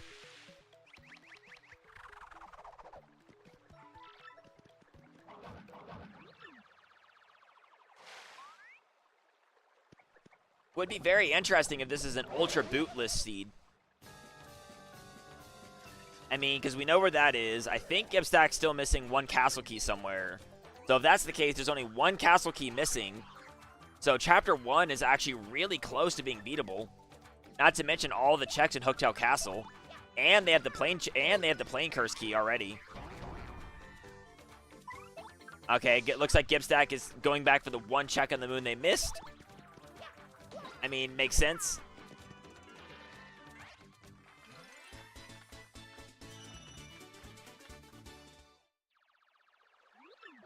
That's going to give Maddie some time back.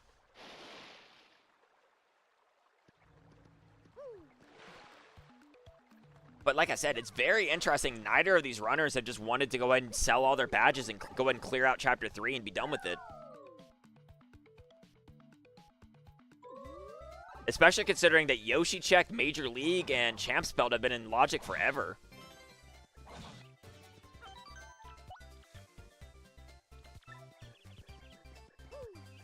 Like, I understand maybe not rushing Cortez right away because Cortez doesn't have... There's no items after the gate handle between gate handle and Cortez at all. Like, I get that, but... Chapter 3 literally has checks on the way to Grubba.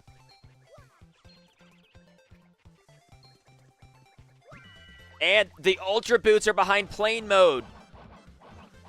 Oh, that is massive.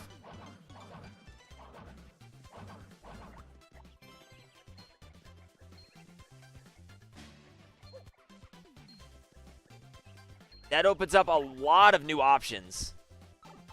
And a Jumpman for your trouble. I wouldn't get it. You have power. You don't need it. You don't need it. You don't need it. All right. Fair enough. If you wanted it, that's fine. But they should know they don't need to hit the bridge switch. Just check the two bushes. Oh, the letter P. The only issue is Chapter 4 is still 2 items away. You would need they would need the Steeple Key and Flurry.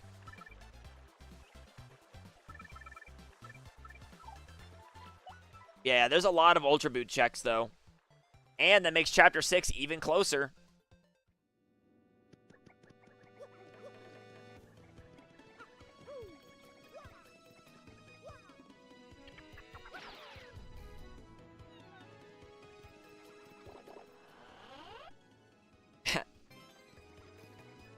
Stopwatch.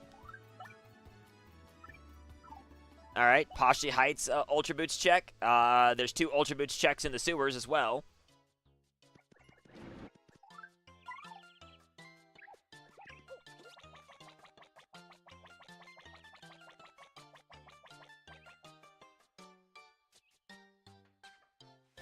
Maddie did set up the wedding ring check, but hasn't gone to go get it. And neither runner got the Skull Gym check. Neither of them set up Flavio to follow them. All right, another fire drive, so they're not very useful.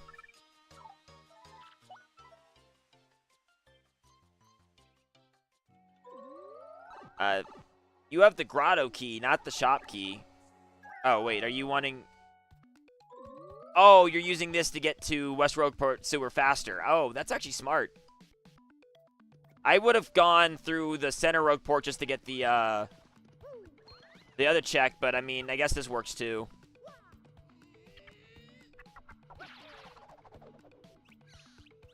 Because, I mean, you can just jump up and then go across, so I guess it doesn't matter either way. Oh, no, but Gibstack's about to get their plane mode, which means they can get their Ultra Boots.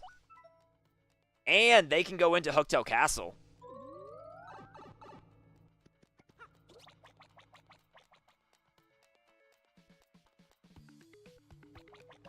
Oh, I think they want to... I guess... Oh! I'm dumb. Yeah, well, no, Chapter 5 was beatable once they got plane mode. That's right. But, yeah, Gibstack wants a Crystal Star. That's why I'm sorry. I was wrong. They shouldn't have gone to Chapter 5 yet. I forgot. I was looking at Maddie's screen, not Gibstack's.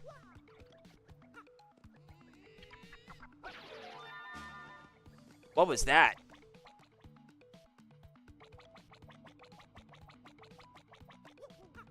Oh, it was a strange sack. Well, not required, but it's definitely nice to have. But yeah, Maddie never went and got that gate handle from the down below, or the Moonstone.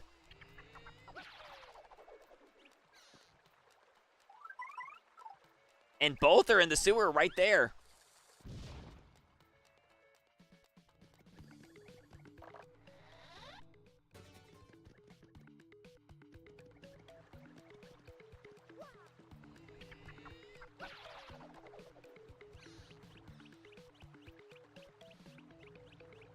Oh, but Gibstack's actually gonna be going to fight Cortez with very minimal power rushes. It looks like.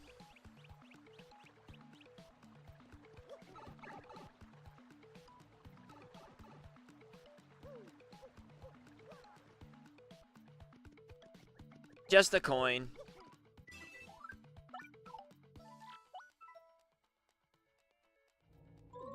All right, are they going to go to down below? Yes. Okay, so they can get their gate. They're probably going to get their gate handle, and maybe if they turn in the plane curse key, they're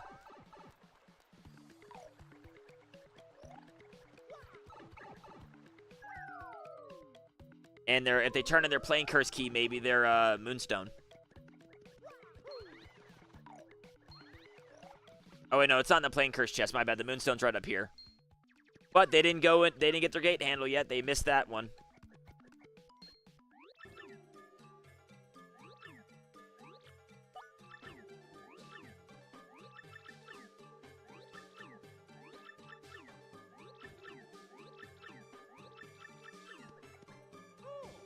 But Gibstack not going to the boat curse chest. That actually misses several checks.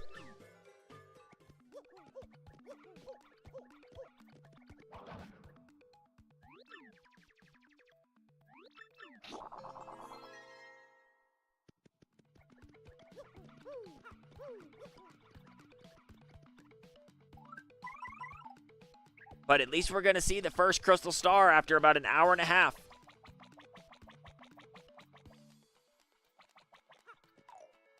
All right, does Maddie go and check get their gate handle too? Nope, they're going to go check the pit first.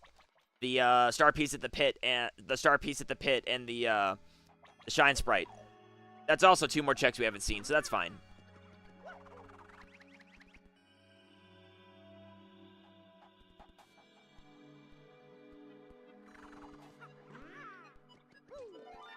Another card key.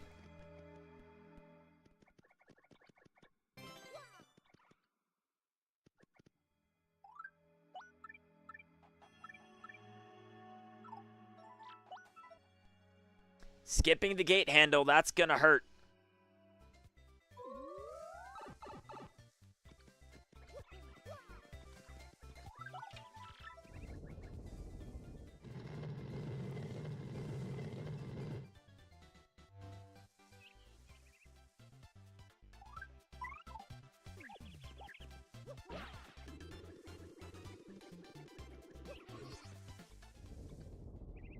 That's the fun of watching Rando sometimes. I mean, it's really fun to play it, but it's really fun to watch it sometimes because you can see all those intricacies of routing.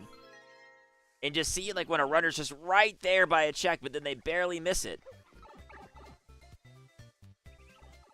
Because both runners can clear Chapter 3. Both runners can clear Chapter 5 as soon as Maddie gets their gate handle from the spike chest. But we're also going to see Hooktail Castle for the first time.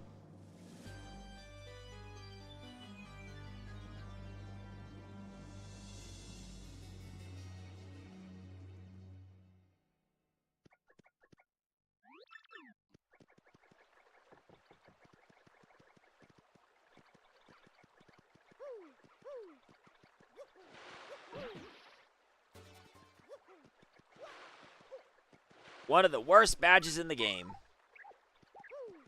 And can you believe they found a way to make it even worse in the remake?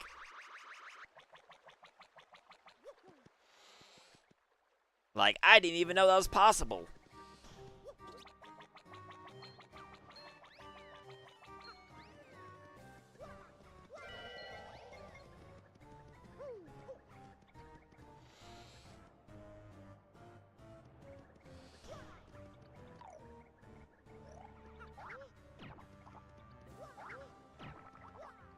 The meanest flip panel of all time. Power bounce. That's massive.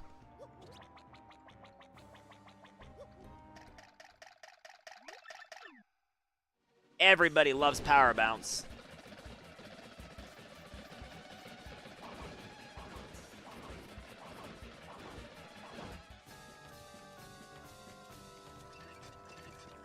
Easily the most important badge to find for any jump build.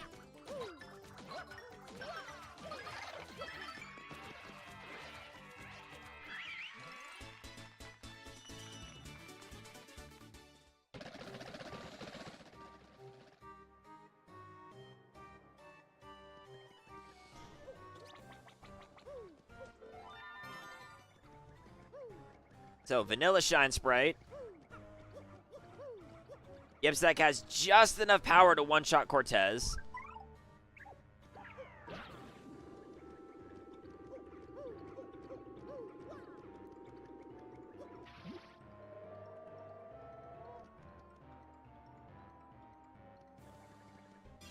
The Vital Paper, oh my goodness.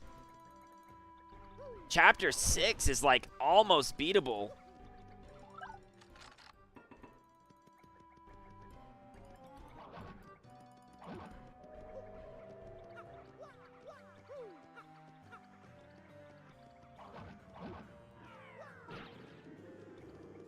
You forgot the purple block, Maddie. You can't make it up there. There you go.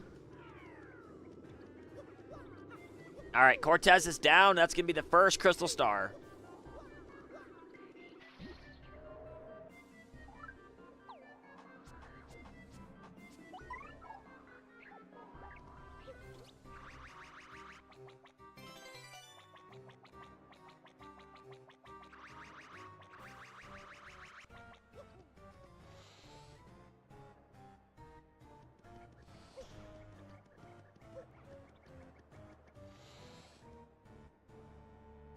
They do have paper mode curse chests, so this isn't a waste of time at least. That is an extra unnecessary coconut. But Gibstack puts the first one on the board.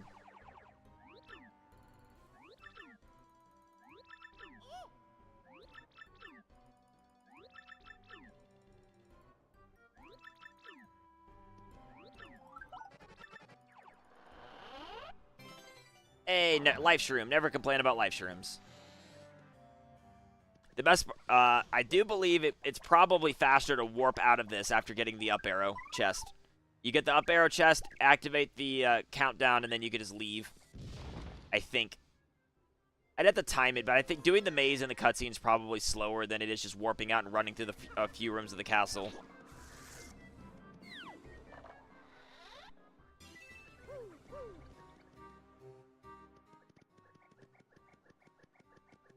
Maybe not. It's really not that slow.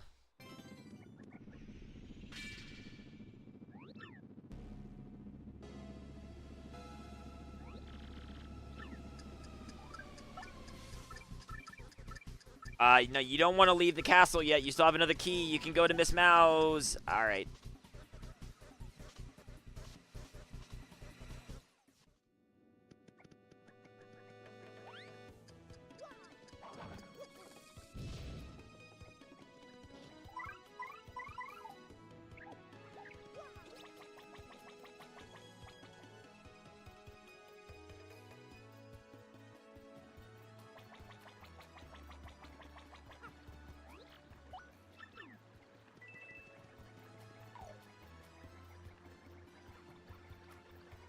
Oh, we're getting the double dip chest. All right. Up. Okay, Gibstack never got their Waka check, so they're going to do that now. Ah, I see what they did. They gambled that Waka wouldn't be needed, so they're trying to save a few seconds by waiting for this warp zone. I see what they did. It's a gamble. It paid off this seed, but in other seeds, if Waka has something massive, it's not a gamble I would take. I'm going to be honest.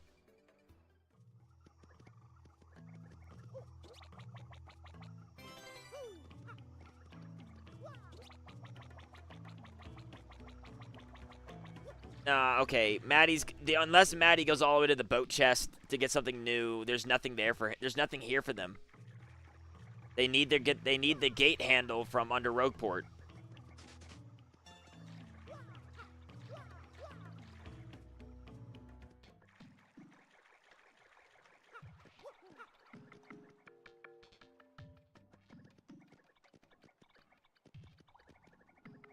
So unfortunately, they're going to go all this way and unfortunately not get anything new.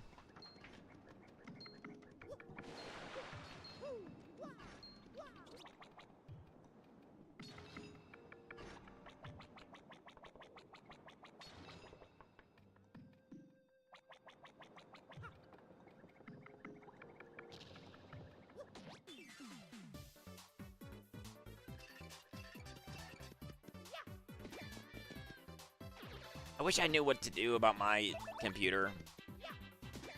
Mine just lags for no reason. Anyway. Alright, so we're just kind of waiting for them to get to some new areas because they're all just doubling back on places the others already checked.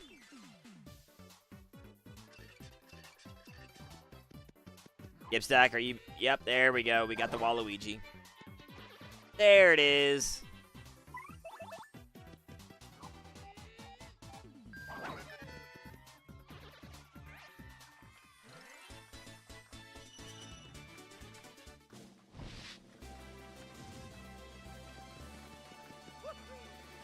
Alright, well, to be fair, Gibstack still never started up the wedding ring check, and he still never did the skull gem check.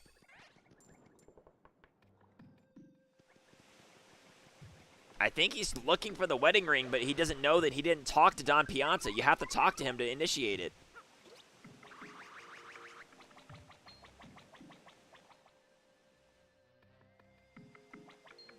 And we know the wedding ring check itself is dead, but turning in the wedding ring is unknown. We don't know what the train ticket is yet. For all we know, the train ticket could be vanilla.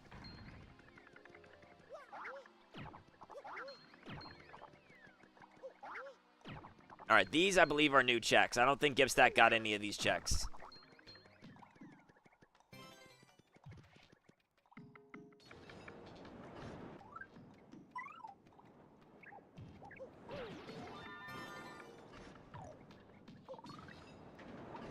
There's still 4 more checks to see.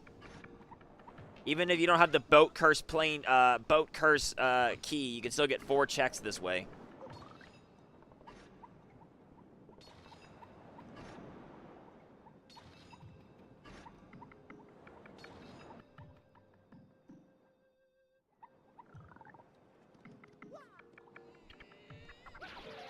There's a hidden block.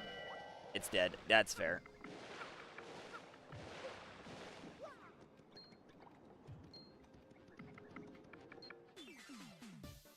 Those embers can be really hard to dodge.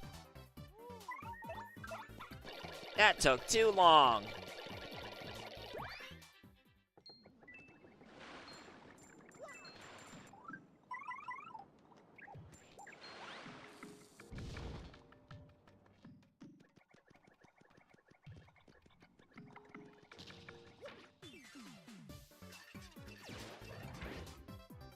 Well, there goes the life shroom.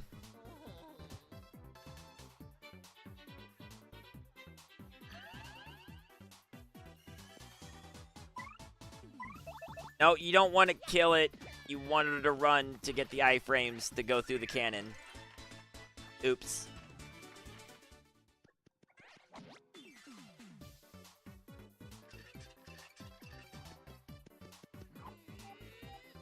Unfortunate.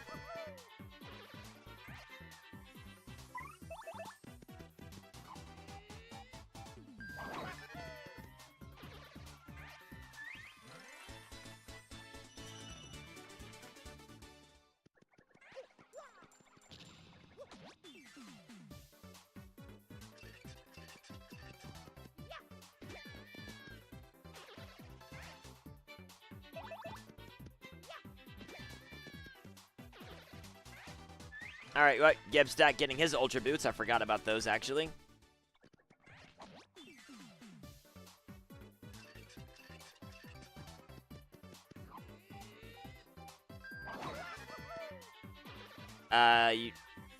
Okay.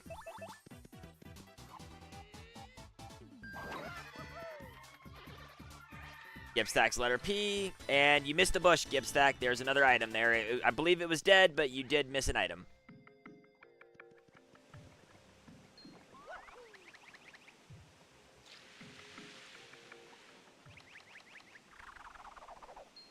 I think they just remembered.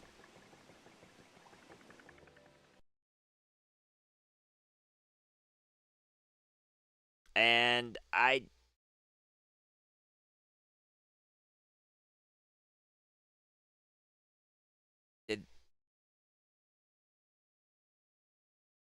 Did my internet just die? What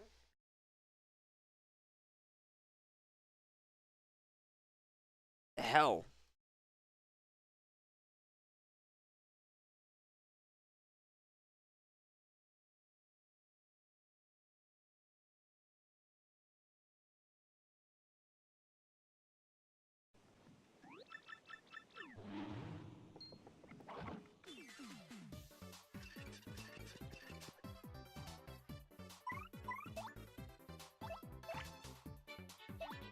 Alright, sorry about that. I guess my internet popped.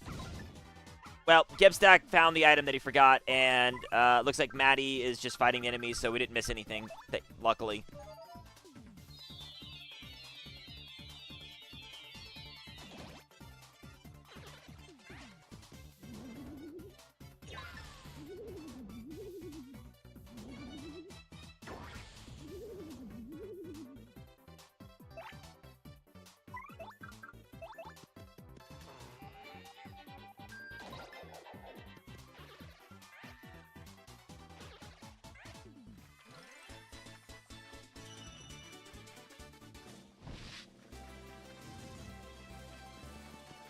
So the big thing is Maddie has more Chapter 6 items than Gibstack does, but neither has the train ticket. But Maddie hasn't got their gate handle, which is in the Vivian Spike Room chest. And it looks like there was nothing down here, so their gamble into Pirate's Fortress did not play out.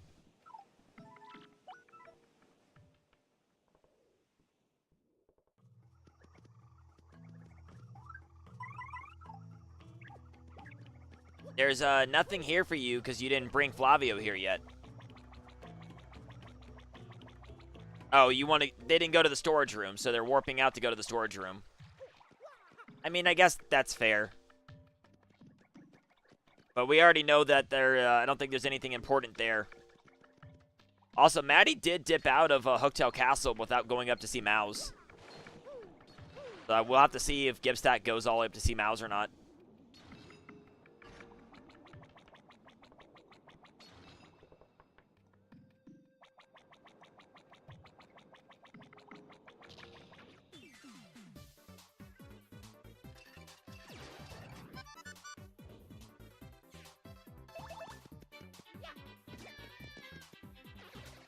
Gibstack's going to get their power bounce and be very happy.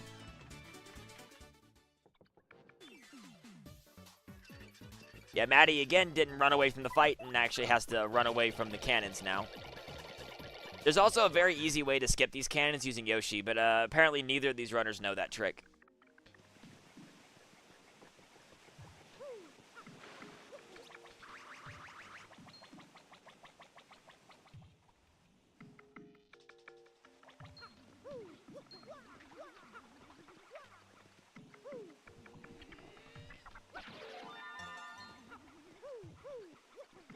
Maddie's not getting the hidden block is dead, but I guess they forgot about it.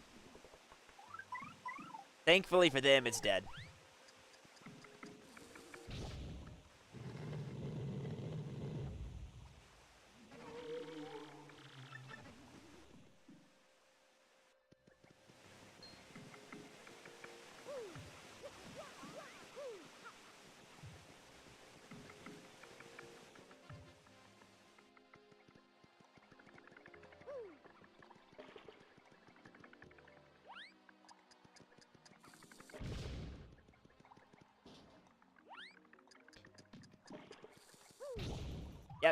You can do it with Bobbery. It's just easier with Koops.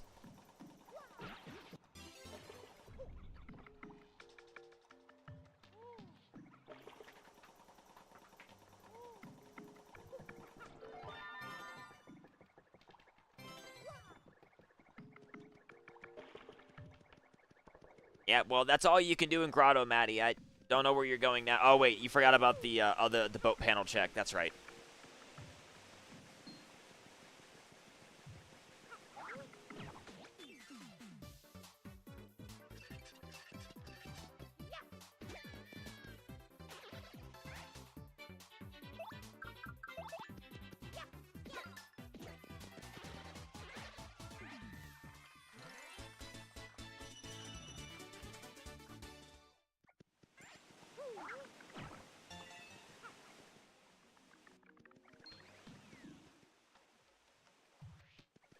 Unfortunately, this chest that Maddie's going to is just a fire flower.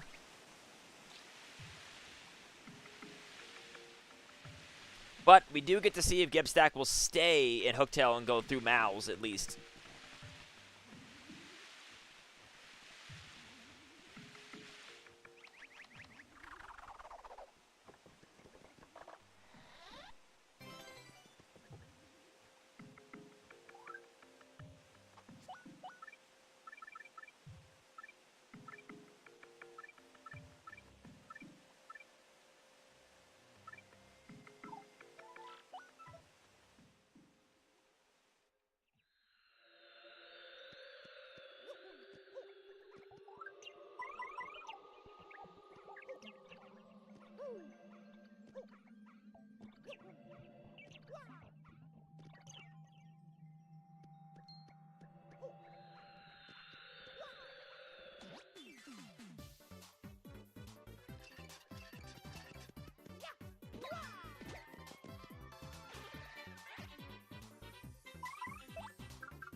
I am not sure why Maddie's back on the moon.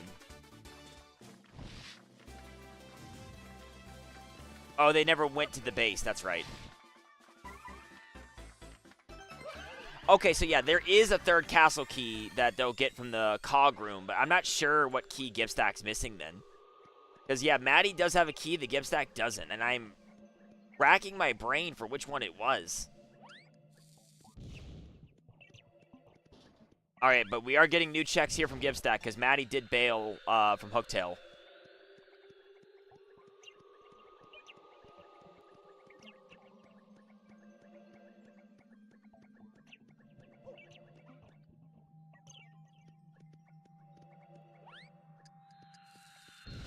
Keep that check to see that it's dead. Good to get. It's very smart to do.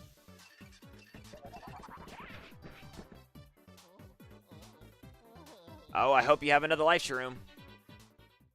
Oh no. And I don't think they've saved in a while. That might be bad.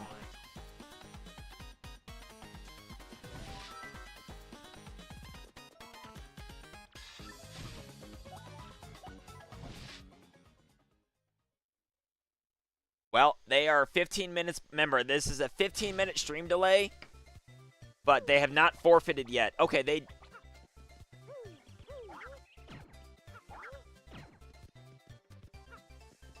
Yeah, they just... That's really bad. Well, the only thing I can say is remember to save often, especially if you're running Danger Mario. And, yep, and they didn't get Flurry. They missed Flurry. By dipping out of Hooktails early, they missed Flurry, which changed the dynamic of this. This might be an insurmountable lead for Gibstack now. Gibstack is literally 2 items away from go mode in several chapters now. Chapter 3 is beatable. Chapter 4, I mean, there's only one Hooktail Castle key left to find because Maddie has one that he doesn't. So that means it's in a check that he could get. Puny Orb and Red Key away from Chapter 2. Now that they got Flurry, just the Steeple Key away from Chapter 4. There's the puny orb.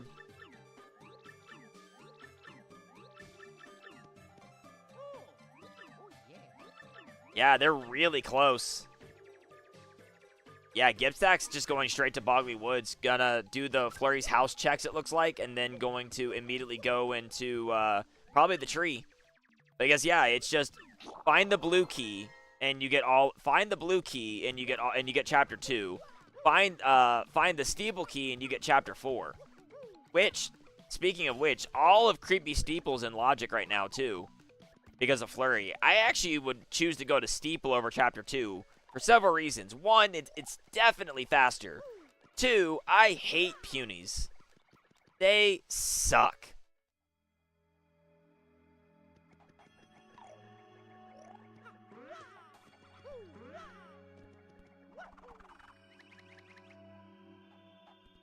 But unfortunately, Maddie's tracker is probably not accurate anymore because I'm really not sure how many checks they missed. That I feel really bad about that.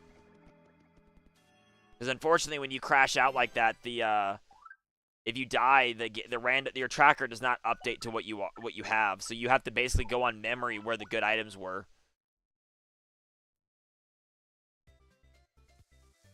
And unfortunately, I think Gibstack was already a little bit ahead, but after that death, that might be curtains.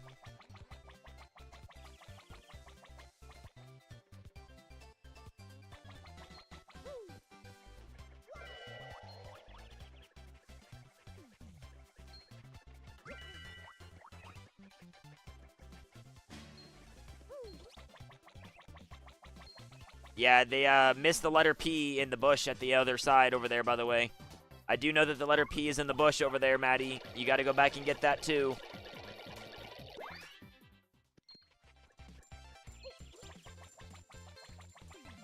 And no, they didn't just hear me. They're 15 minutes ahead. But that is kind of funny.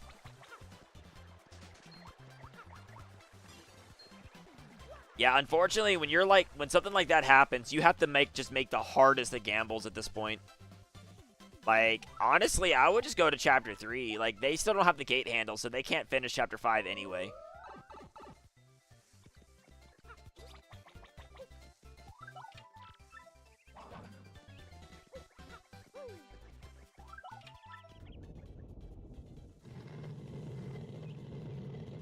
The only reason to go back to Hooktail Castle, though, would be to go up higher because they know the bottom part was dead. There was nothing in the bottom part that mattered, so the only thing that matters is Power Bounce and Flurry if they know to go up.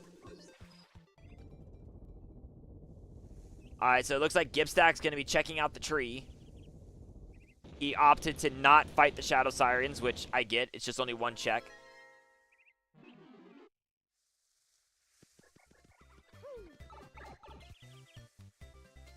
Or, no, wait. He never went to the tree, so he never actually got the Punio cutscene. Never mind. He wasn't able to activate the Flurry's house thing. But he still got the warp point, so it's not that. It wasn't like a huge time waste to go out there. The fast travel feature is probably one of the coolest things they added to the Rando. Because it just saves so much time. And it doesn't diminish skill or routing, really. If anything, it actually adds some clever routing to the run.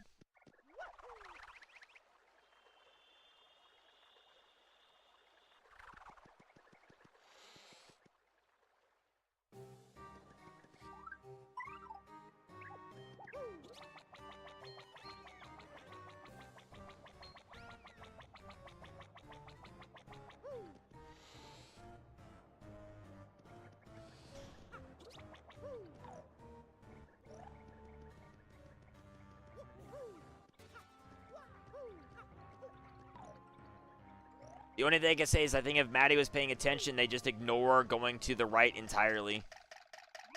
Like, I don't think I'm pretty sure the paper curse chest and up arrow chest and the paper curse key chest had nothing. So they can save time not going that way. And just go up.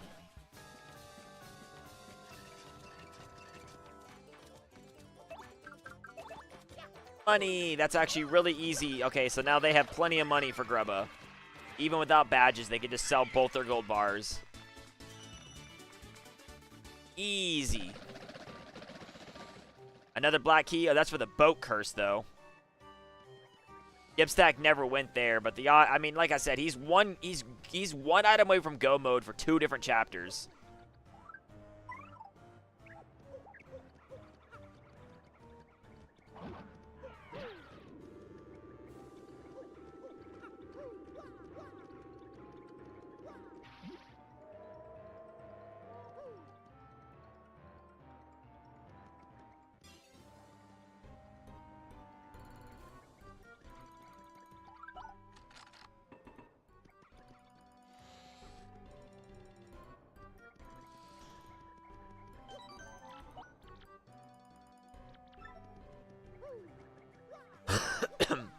Excuse me.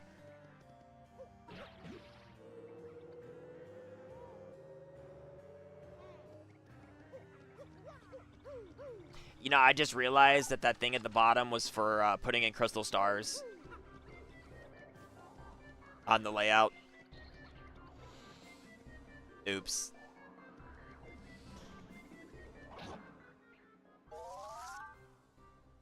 Oh well, it's not that big of a deal.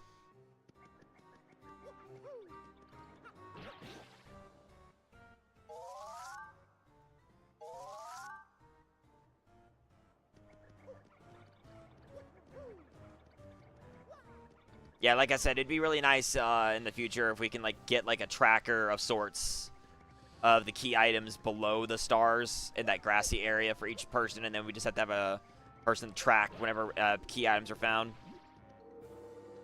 I mean, it works if the runner has a tracker on the screen like this, but not every runner's going to have that, and that's not, and they're not, should not be expected to.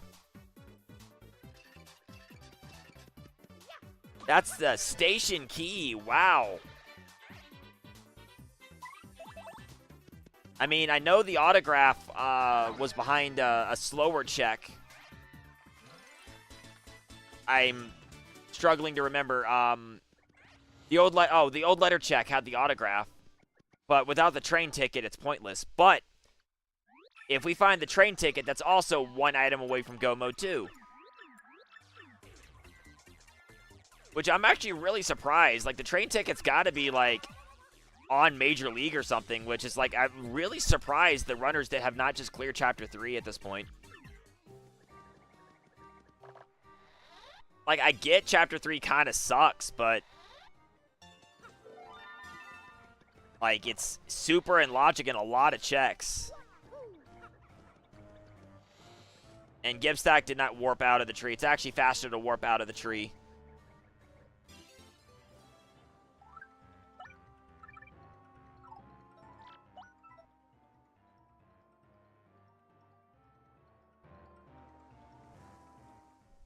Yeah, I'm also kind of surprised. They're also going to the Great Tree, too. Honestly, I would have chosen Chapter 4 myself. I kind of want to see what's at Steeple. It's really quick, especially with Vivian for the treasure room. There's a lot of really quick checks down there. Like, the Steeple key, like, there's kind of like a meme I've seen, and a lot of seeds that I've played. Like, at least 80% of the seeds I played, like, the letter P or the Steeple key is always in Creepy Steeple, which is, like, really funny. Like, I've literally had, like, the letter P be, like, right next to its vanilla spot. I've had it be in the Boo chest. I've literally had it be on Atomic Boo. Like, I've seen so much weirdness that, like, half of Chapter 4 is always in Chapter 4. So maybe that's why I'm biased to say these runners should have gone to Chapter 4. I don't know. I will say, like, yeah, I can understand skipping out on Chapter 3 if you get, like, go mode for other chapters, but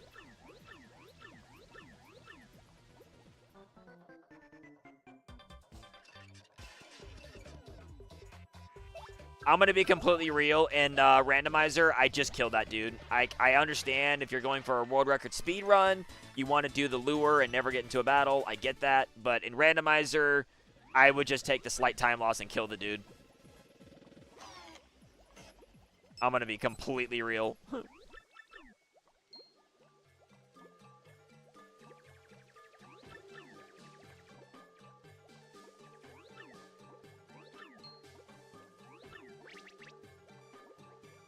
All right, let's see how Gibstack routes this room. Does he go for the plain panel check, Shine Sprite, or does he just leave it behind?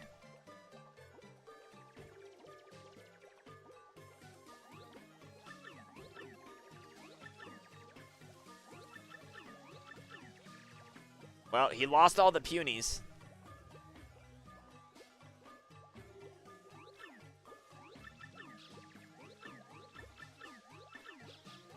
But you can still check the shop. You can still, yeah, you can still get these fast items and check the shop without the punies, I'm going to be honest. Star Piece and Whack-a-Bump. Life Shroom, I would keep that, though.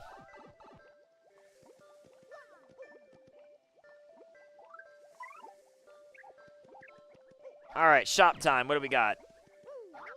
Oh, we got the other station key.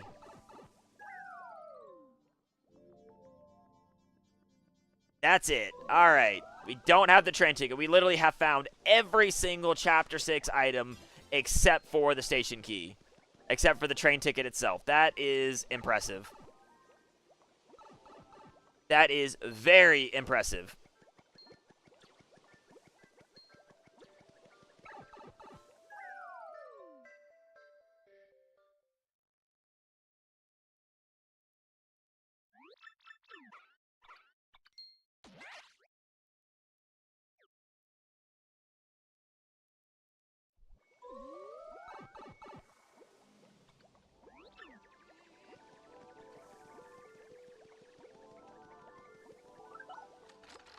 I didn't see how Gibstack got some punies, but that's enough for to get the few checks remaining that are in logic. Although he didn't get the plain panel Shine Sprite, but I mean he'll either bail on that and miss it, or he'll go back for it, or he'll just get into go mode here. Like I said, he's one item away from go mode in like 2 different chapters now. Red key for chapter 2 and the steeple key for chapter 4. Because then you just clear chapter 3.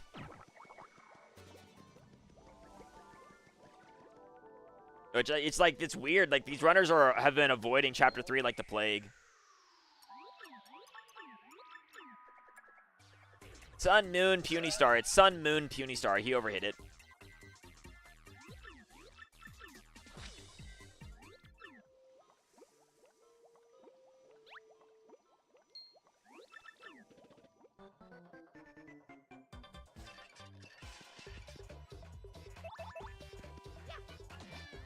Okay, at this point, you probably don't need that many life shrooms.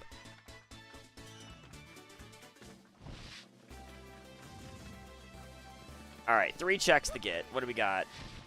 Garbage. Star piece in a big chest. Woo! So exciting. Shine Sprite, don't need that. Like I said, Maddie has more chapter 6. Oh, that's go mode. That's it. It's done. He's done. If he's paying attention, he's done.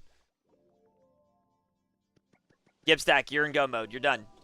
My dude, you're done. You're done. My dude, you're done. All right. He doesn't know. He can literally clear chapter 4 and chapter 3. But he's going to go check the plain Shine Sprite.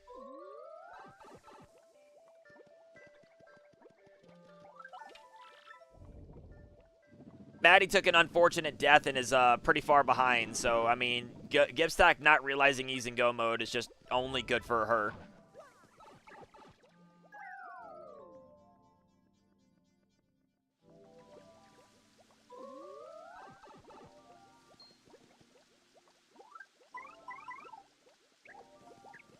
Like, I gotta hold the L. I was wrong.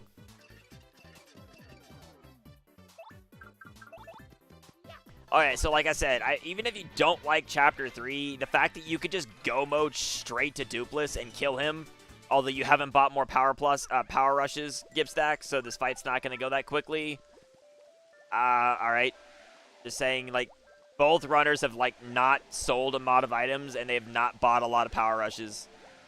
Like, the seed gave them power rushes, and they didn't buy a lot of them. It's weird. But, I mean, we're getting new checks here if he gets checks on the way, but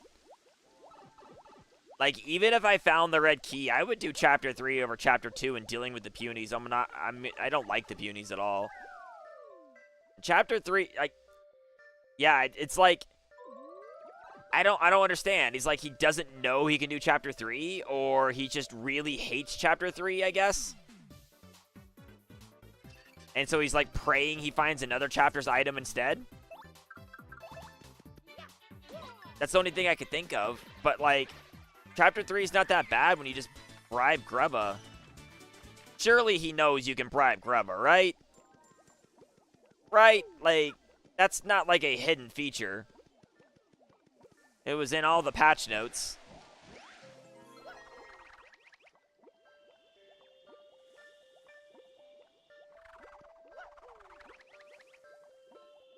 I don't know what's up with the green hat on Maddie's screen. I'm sorry.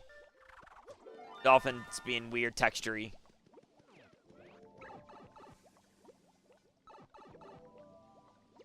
Because, like, Gibstack's got he's got Danger Mario, plenty of money, plenty of options to sell. Gold bar times 3 that let him buy 10 power rushes, multiple power rushes, and be able to afford Grubba because of all the badges that he's got. He could just go instant kill everything. So I'm not really sure what's going on here.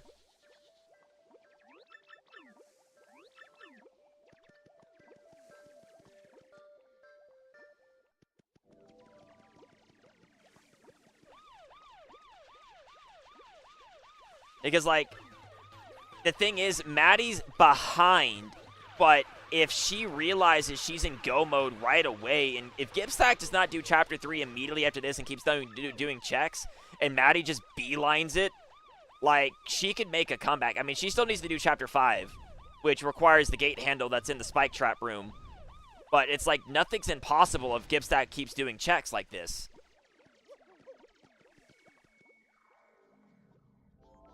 Like, Goombella, great, but you didn't need her because you got power bounce and plenty of life shrooms.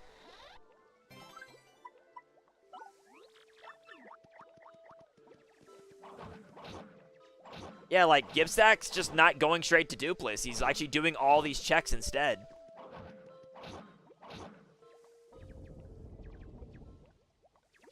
Like, I'm really confused why he's doing extra checks when he's in go mode.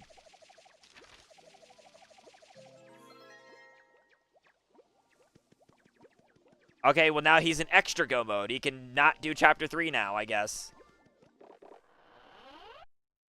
But, I mean, I'm going to be honest. Chapter 3 is not slower than Chapter 2. Taking the punies all the way through the tree sucks, dude. I would 100% do the fights of Chapter 3 over Chapter 2 any day of the week. I mean, but that red key could save Maddie, maybe, and not have to go to Chapter 5, I guess. Oh, yeah, but Maddie's doesn't know that... Yeah, but since Maddie's not in go mode because she didn't do Chapter 5 yet.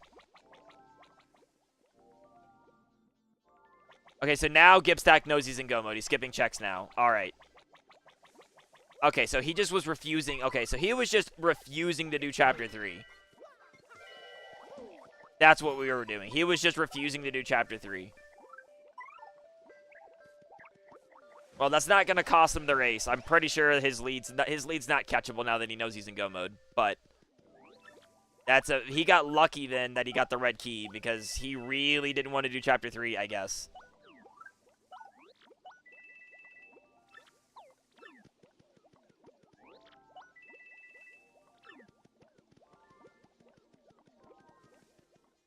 But yeah, to do Chapter 4, you do have to free the ghosts. He was trying to skip checks, but you do actually have to free the ghosts no matter what. But if you were in go mode, you wouldn't go through the basement. You would just go in the front way.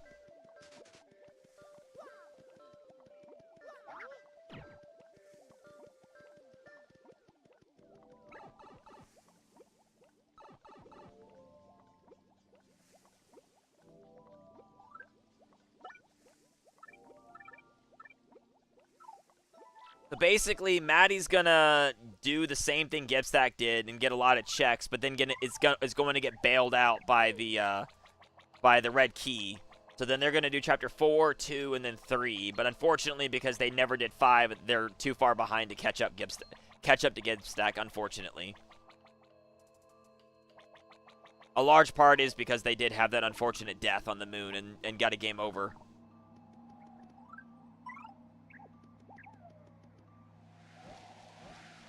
But they were, like, really close up until that death, 100%. They were really close.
Alright, so yeah, Gibstack is immediately going into Dupless.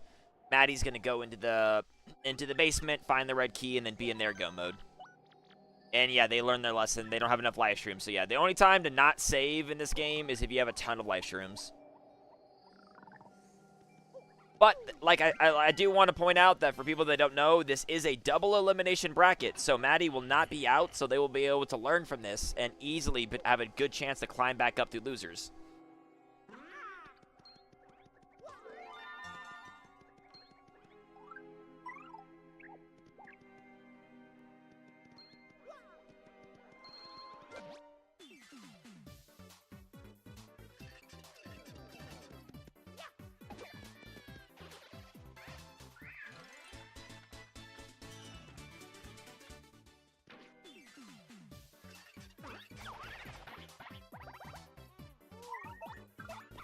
Yeah, you want to run to get the iframes. When you kill them, you make yourself vulnerable to the rest.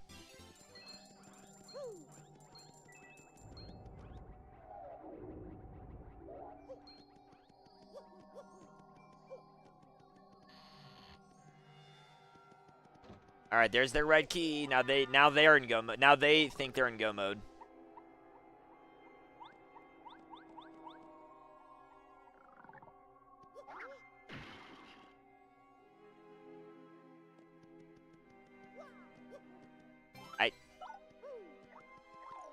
Maddie, you're also in go mode. You could just do chapter 3, 2, 3, and 4. You don't need to get all these checks. All right, okay.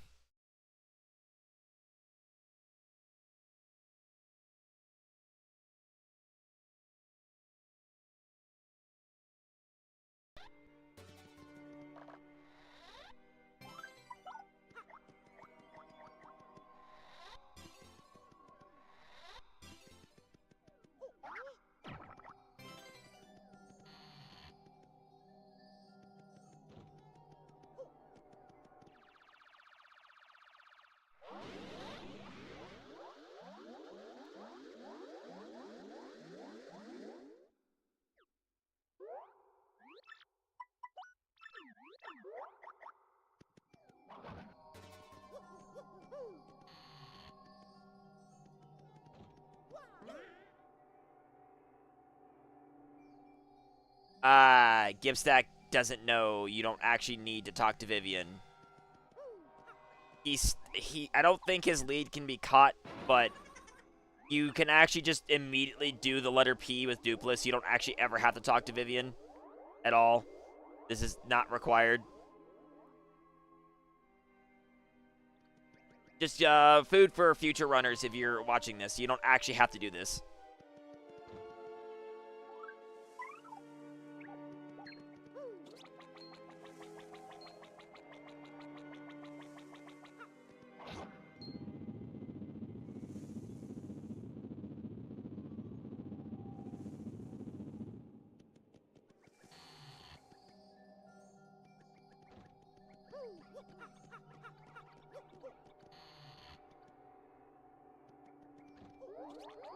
Okay, so Gibstack, are you really doing chapter 3 now?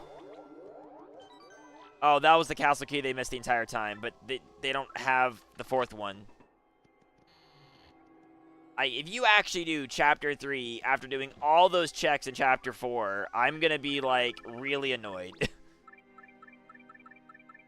Because I mean, I do think chapter 3 is faster than 2, but I figured you were just doing all those checks because you really hated chapter 3. Okay, no, they're not doing chapter 3. They're spending all their money. That's fine. Okay, they're doing chapter 2.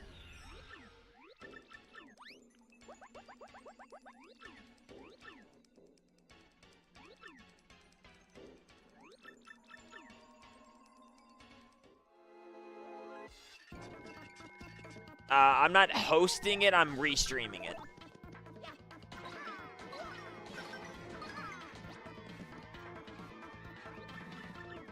The host is the TTYD Randomizer Discord.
I'm actually gonna check something and see. If Gibstack has clean audio, I'm gonna check real quick. Because if he does, I'm gonna swap over to his audio. Let's see if Maddie knows that you don't need to do the. Yep. Okay, so Maddie knows that you don't actually have to talk to Vivian.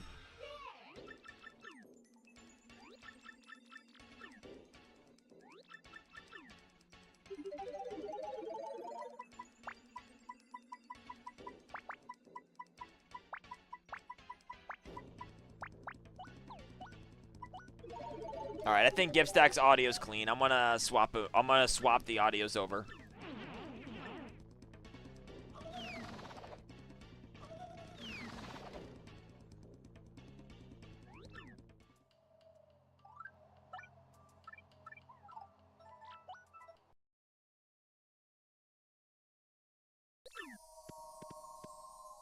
Oh yeah. All right, now we're on Gibstack's audio.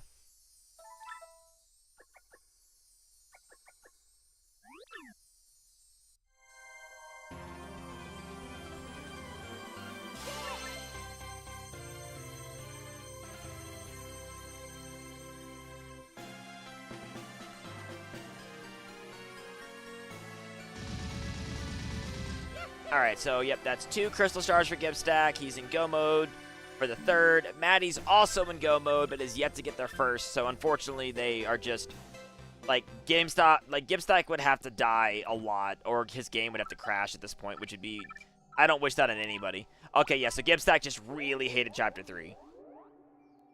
For the record, I do believe Chapter 3, if you bribe Grubba, is faster than dealing with the Punies, in my opinion. I don't know. We'd have to time it. But I'm also super biased against the Punies and hate them.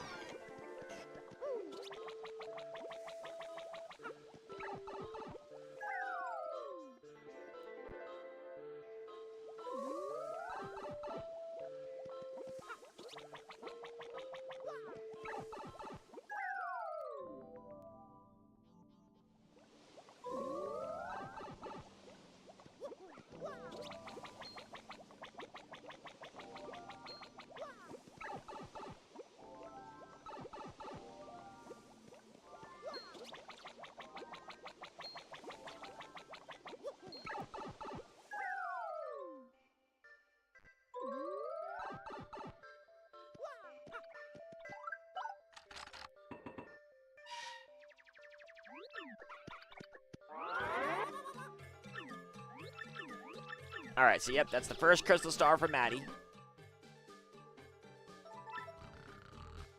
One thing I will do is I will get the Crystal Star images for any future restreams, so that way if the runners don't have a tracker I can show like this, then at least it'll be easy to notate what their Crystal Star count is, at minimum.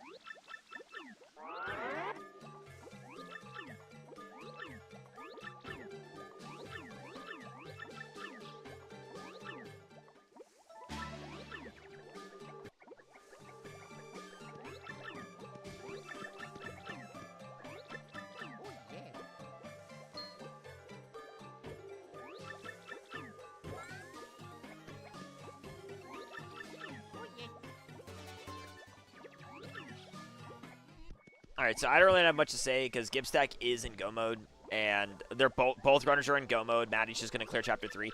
This will actually be a good test. Let's see. Let's see who clears the chapter first. Maddie's only a little bit behind, but let's just see. I think they have enough power to one-shot everything. I don't remember if they bought more power rushes or not. I don't even know if they have enough money. I don't see them sell stuff.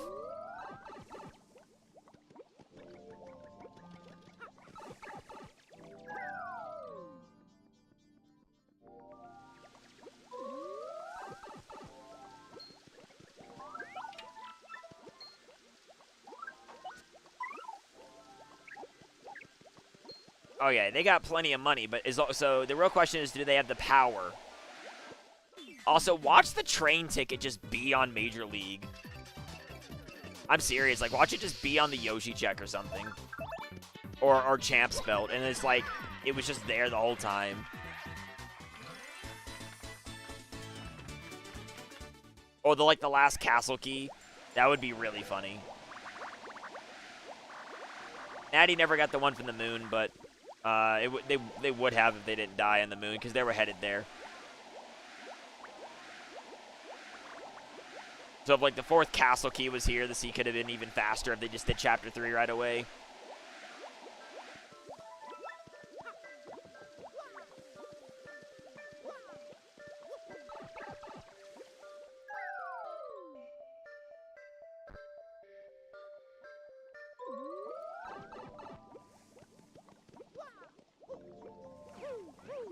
Alright, nice puny glitch by Gibstack.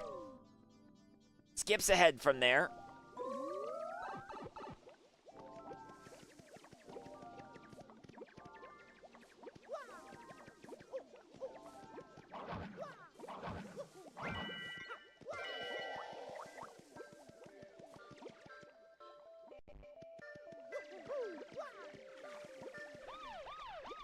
Why would you keep Mario in front?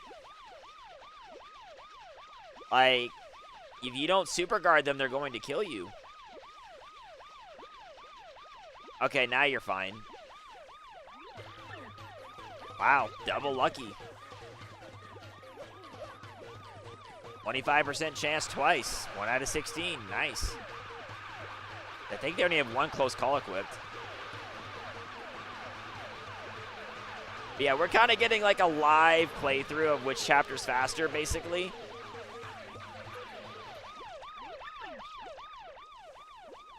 Although Gibstack had a little bit of a head start on their chapter 2.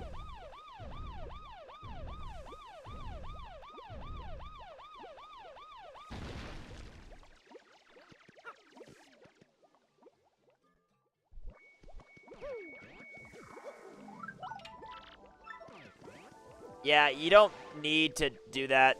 You can just puny glitch through.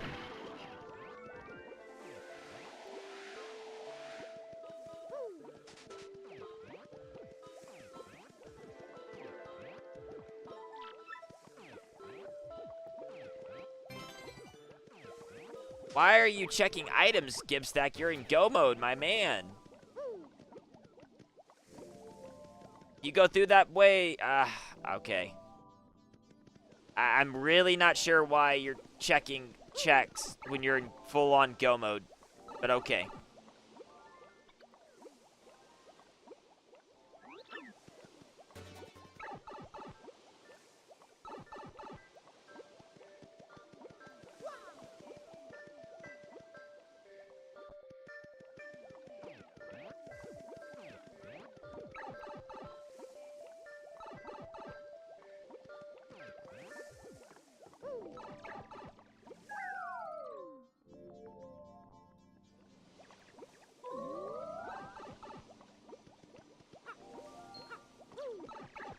Nice puny glitch again, skipping that check, but like I said, it's just strange. Like, you're skipping, like, you got the other checks that you didn't need, but you didn't skip this check. Just weird. And hello.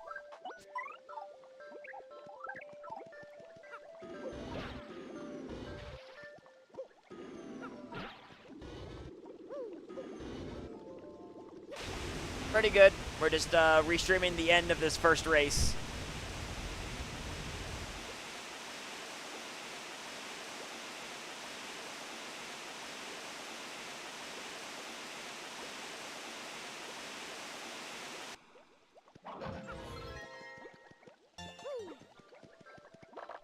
Yeah, my dude, Gibstack, you're in go mode. Please stop checking checks.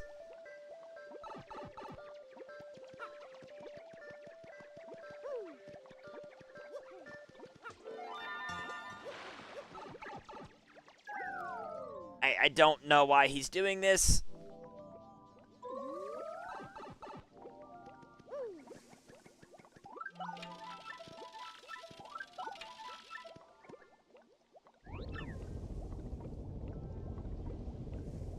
Oh no, Maddie doesn't know.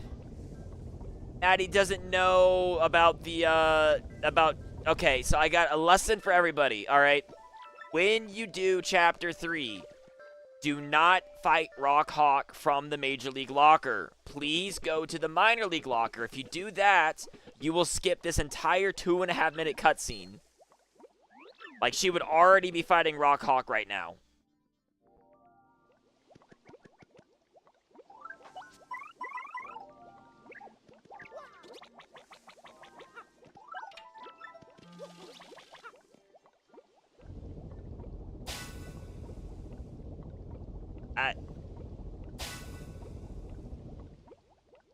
I don't know what happened there.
No, I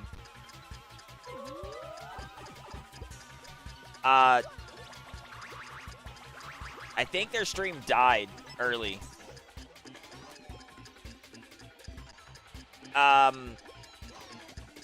Well, I mean, I guess it's not really a spoiler to say Gibstack won, because remember, the streams are on a 15-minute delay. Oh, you know what it is? They clicked end stream, but they didn't do the end play out for 15 minutes. So it ended the stream immediately. Yeah, Gibstack already won, but because they're on a 15-minute delay, and Maddie forfeited. I'm gonna let Gibstack's play out so it finishes, but I'm just letting you know.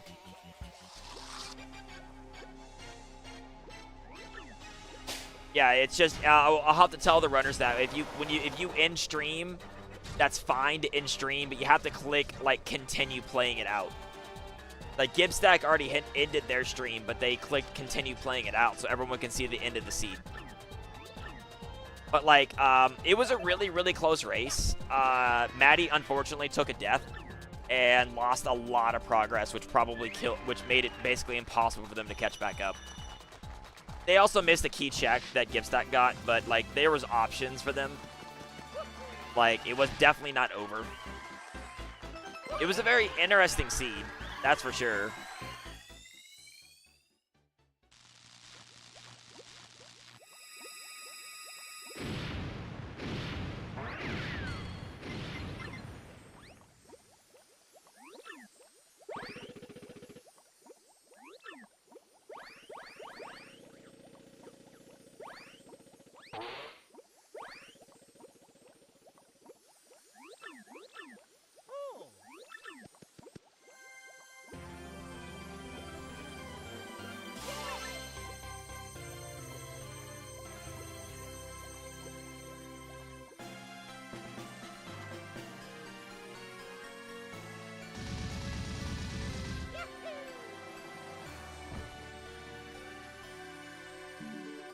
Yeah, there's going to be another race tomorrow if you're interested. No, 2:30 to 3 hours is expected right now.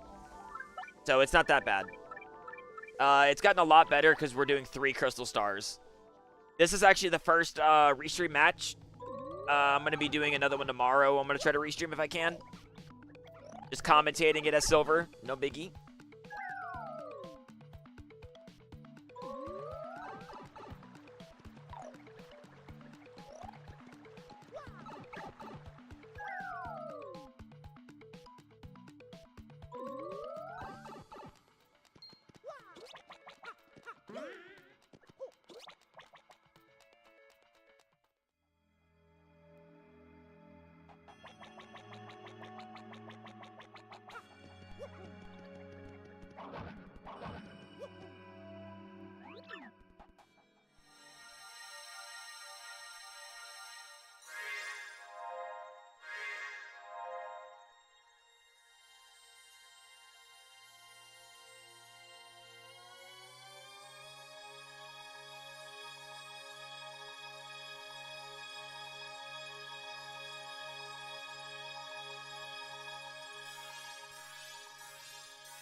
Yeah, there is a, hold on, I can see, let me find the, let's see, invite people, copy.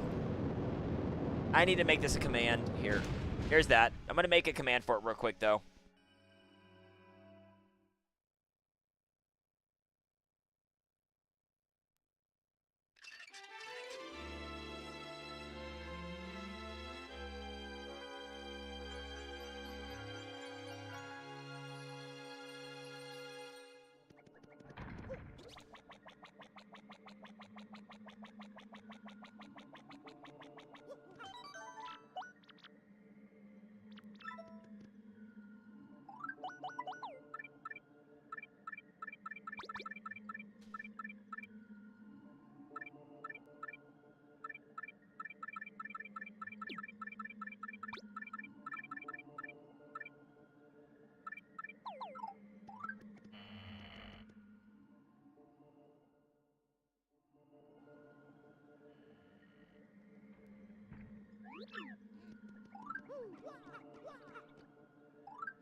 Decent amount. 15 entered the first tournament.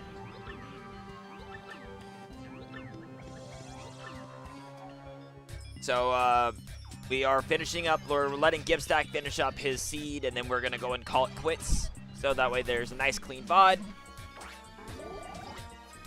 And we should be back tomorrow at 1 p.m. for another race. Hopefully, I can try to restream that too. And I'm going to try to update the layout a little bit and make it look a little cleaner.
Oh, their stream died too. Okay. Well, we're gonna have to make sure we tell runners to let the feeds play out. All right. Well, I'm gonna just post the time that Gibstack got. I'm gonna say it. He got a 2:43:07. He did in fact finish. He did not lie about it or anything dumb like that. It was a good game until, like I said, we'll just make sure we clear it up. Like I said, this is the very first restream. We apologize for technical difficulties. I'm still gonna go and upload the VOD, but yeah, it was a 2:43:07 finish. So yeah, if you are interested in the randomizer, please join the Discord. Follow this channel as I'm gonna restream as many matches as I can. I am also in the tournament, so I'll obviously be playing in my own matches. So I don't know if those will be restreamed by somebody else, but I'll definitely stream my own. As you can tell, I really like Silver the Hedgehog because I like to voice act him and use as my VTuber. So thanks for anybody that watched. I appreciate it. Please support this randomizer. It's very hard work by many, many people. Like James is the main author of this randomizer, so shout outs to him for putting this all together. And I hope to see everybody tomorrow for more randomizer action. I loved casting this, and I hope to do more. Have a wonderful night, everybody. And that's my Discord if you're interested in my stuff. All right, anyway, I've been Silver. See you later. Oh, and I guess because I am Silver, I should say the thing. It's no use. All right, good night.